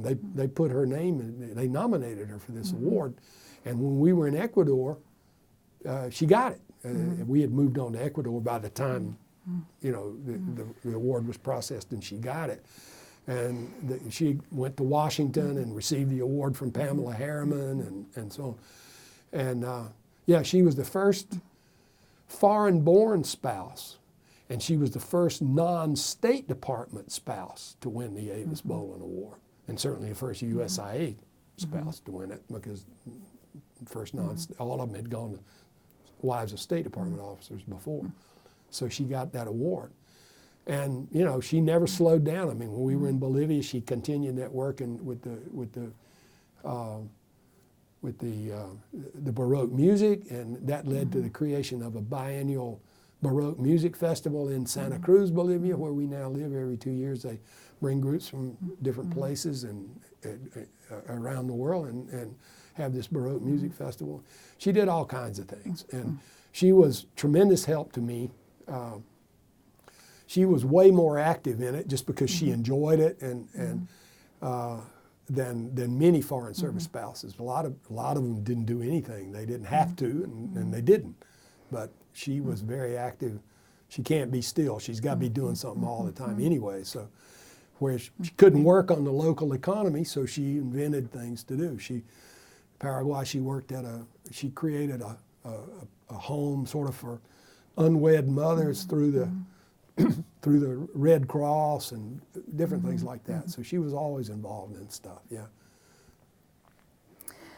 So going back to Venezuela, and that being your last post, and you said that you went into retirement because that had been so difficult to actually do your job in the way it had been changed. Yeah. So I guess we could say really you went into semi-retirement. You went, the family moved to Miami, Florida. We moved to Miami. All our kids had graduated from the University of Florida, and after graduation they just sort of gravitated down to Miami to find jobs. And so we moved down there, and I remember going through they give you a sort of a retirement course when you're retiring, and tell you, do's and don'ts, and tell you how to make sure you continue your health care coverage and, insurance and et cetera, all this stuff. One of the things they told us in that course was don't move where your children live because your children are probably going to move and then you're going to be left. But we went, and not long after we got down there, our daughter wound up moving to Spain for several years, and then she eventually came back. But yeah, we lived in Miami for about 8 years after retirement. And you did 2 or 3 jobs while you were there. Working at, and the last being at Miami-Dade College, where you were director of Office of International Education. That's right, yeah. How did it feel to get back into higher education after you had left it for a while? Well, it was very different because, for one thing, it was not only a different institution in a different period of time in a different place, but it was an administrative job rather than an academic job. You know, I wasn't teaching. I wasn't a professor. I was an administrator, and it was quite frustrating actually. Miami-Dade at that time it was the largest higher education institution in the United States. I've forgotten the number of students was like, I don't know, something like 150,000 students or something. They had like 6 or 7 campuses around Miami-Dade County. And even like some of their big campus, the South Campus probably is the size of this place, you know, in terms of students, number of students. And the president of the college wanted he wanted to get Miami-Dade more involved internationally. He wanted overseas campuses. He wanted to open sites overseas.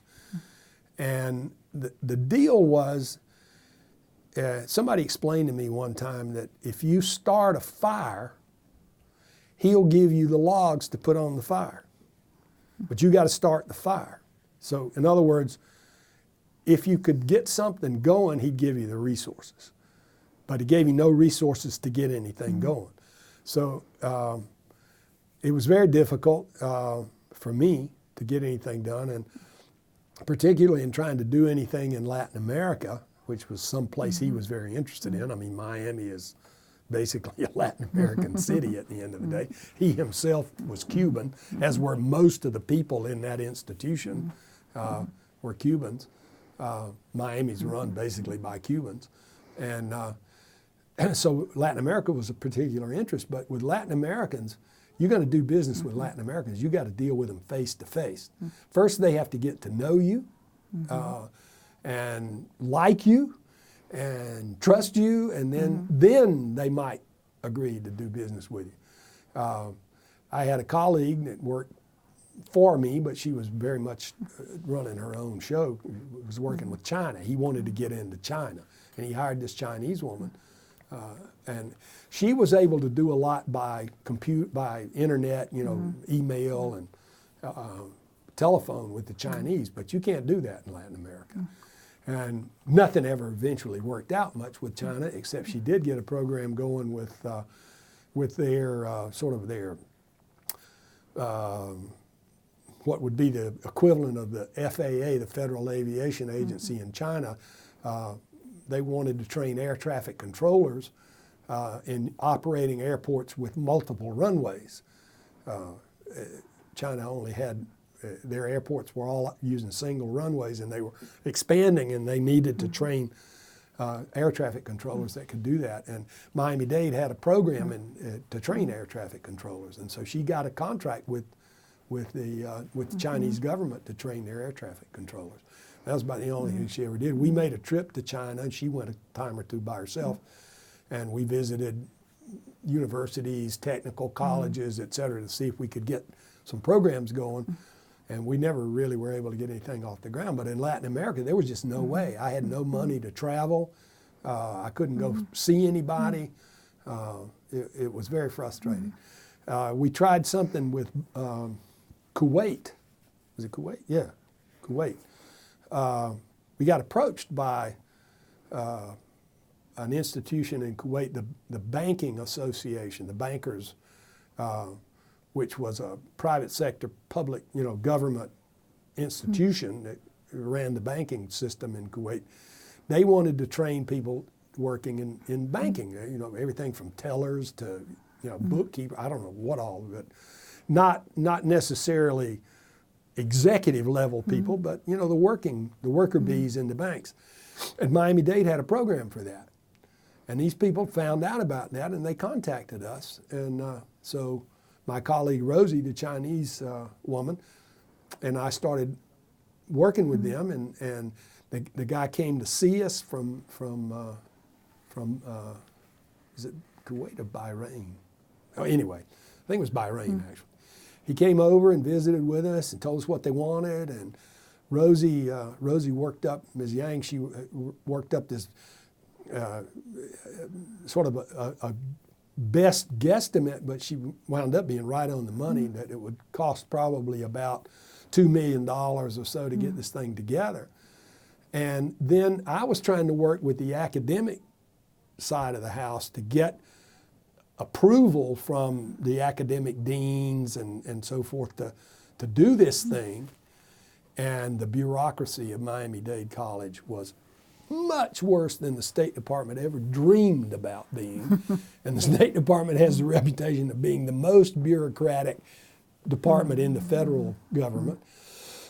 And it was very, very frustrating. And finally we lost it because it took so long to get the thing together that by the time we could go back with a proposal, Bahrain had already moved on and gotten somebody else to do it, and we lost it out. But so it was very frustrating. And after 2000, the end of 2009, I worked there about 3 years, and then I just left. I couldn't deal with it anymore.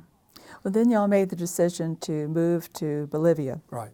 Alicia's parents were elderly, and her father particularly was in very bad health, and she was, the whole time we lived in Miami, she spent almost as much time in Bolivia down there looking after her parents as she did in Miami.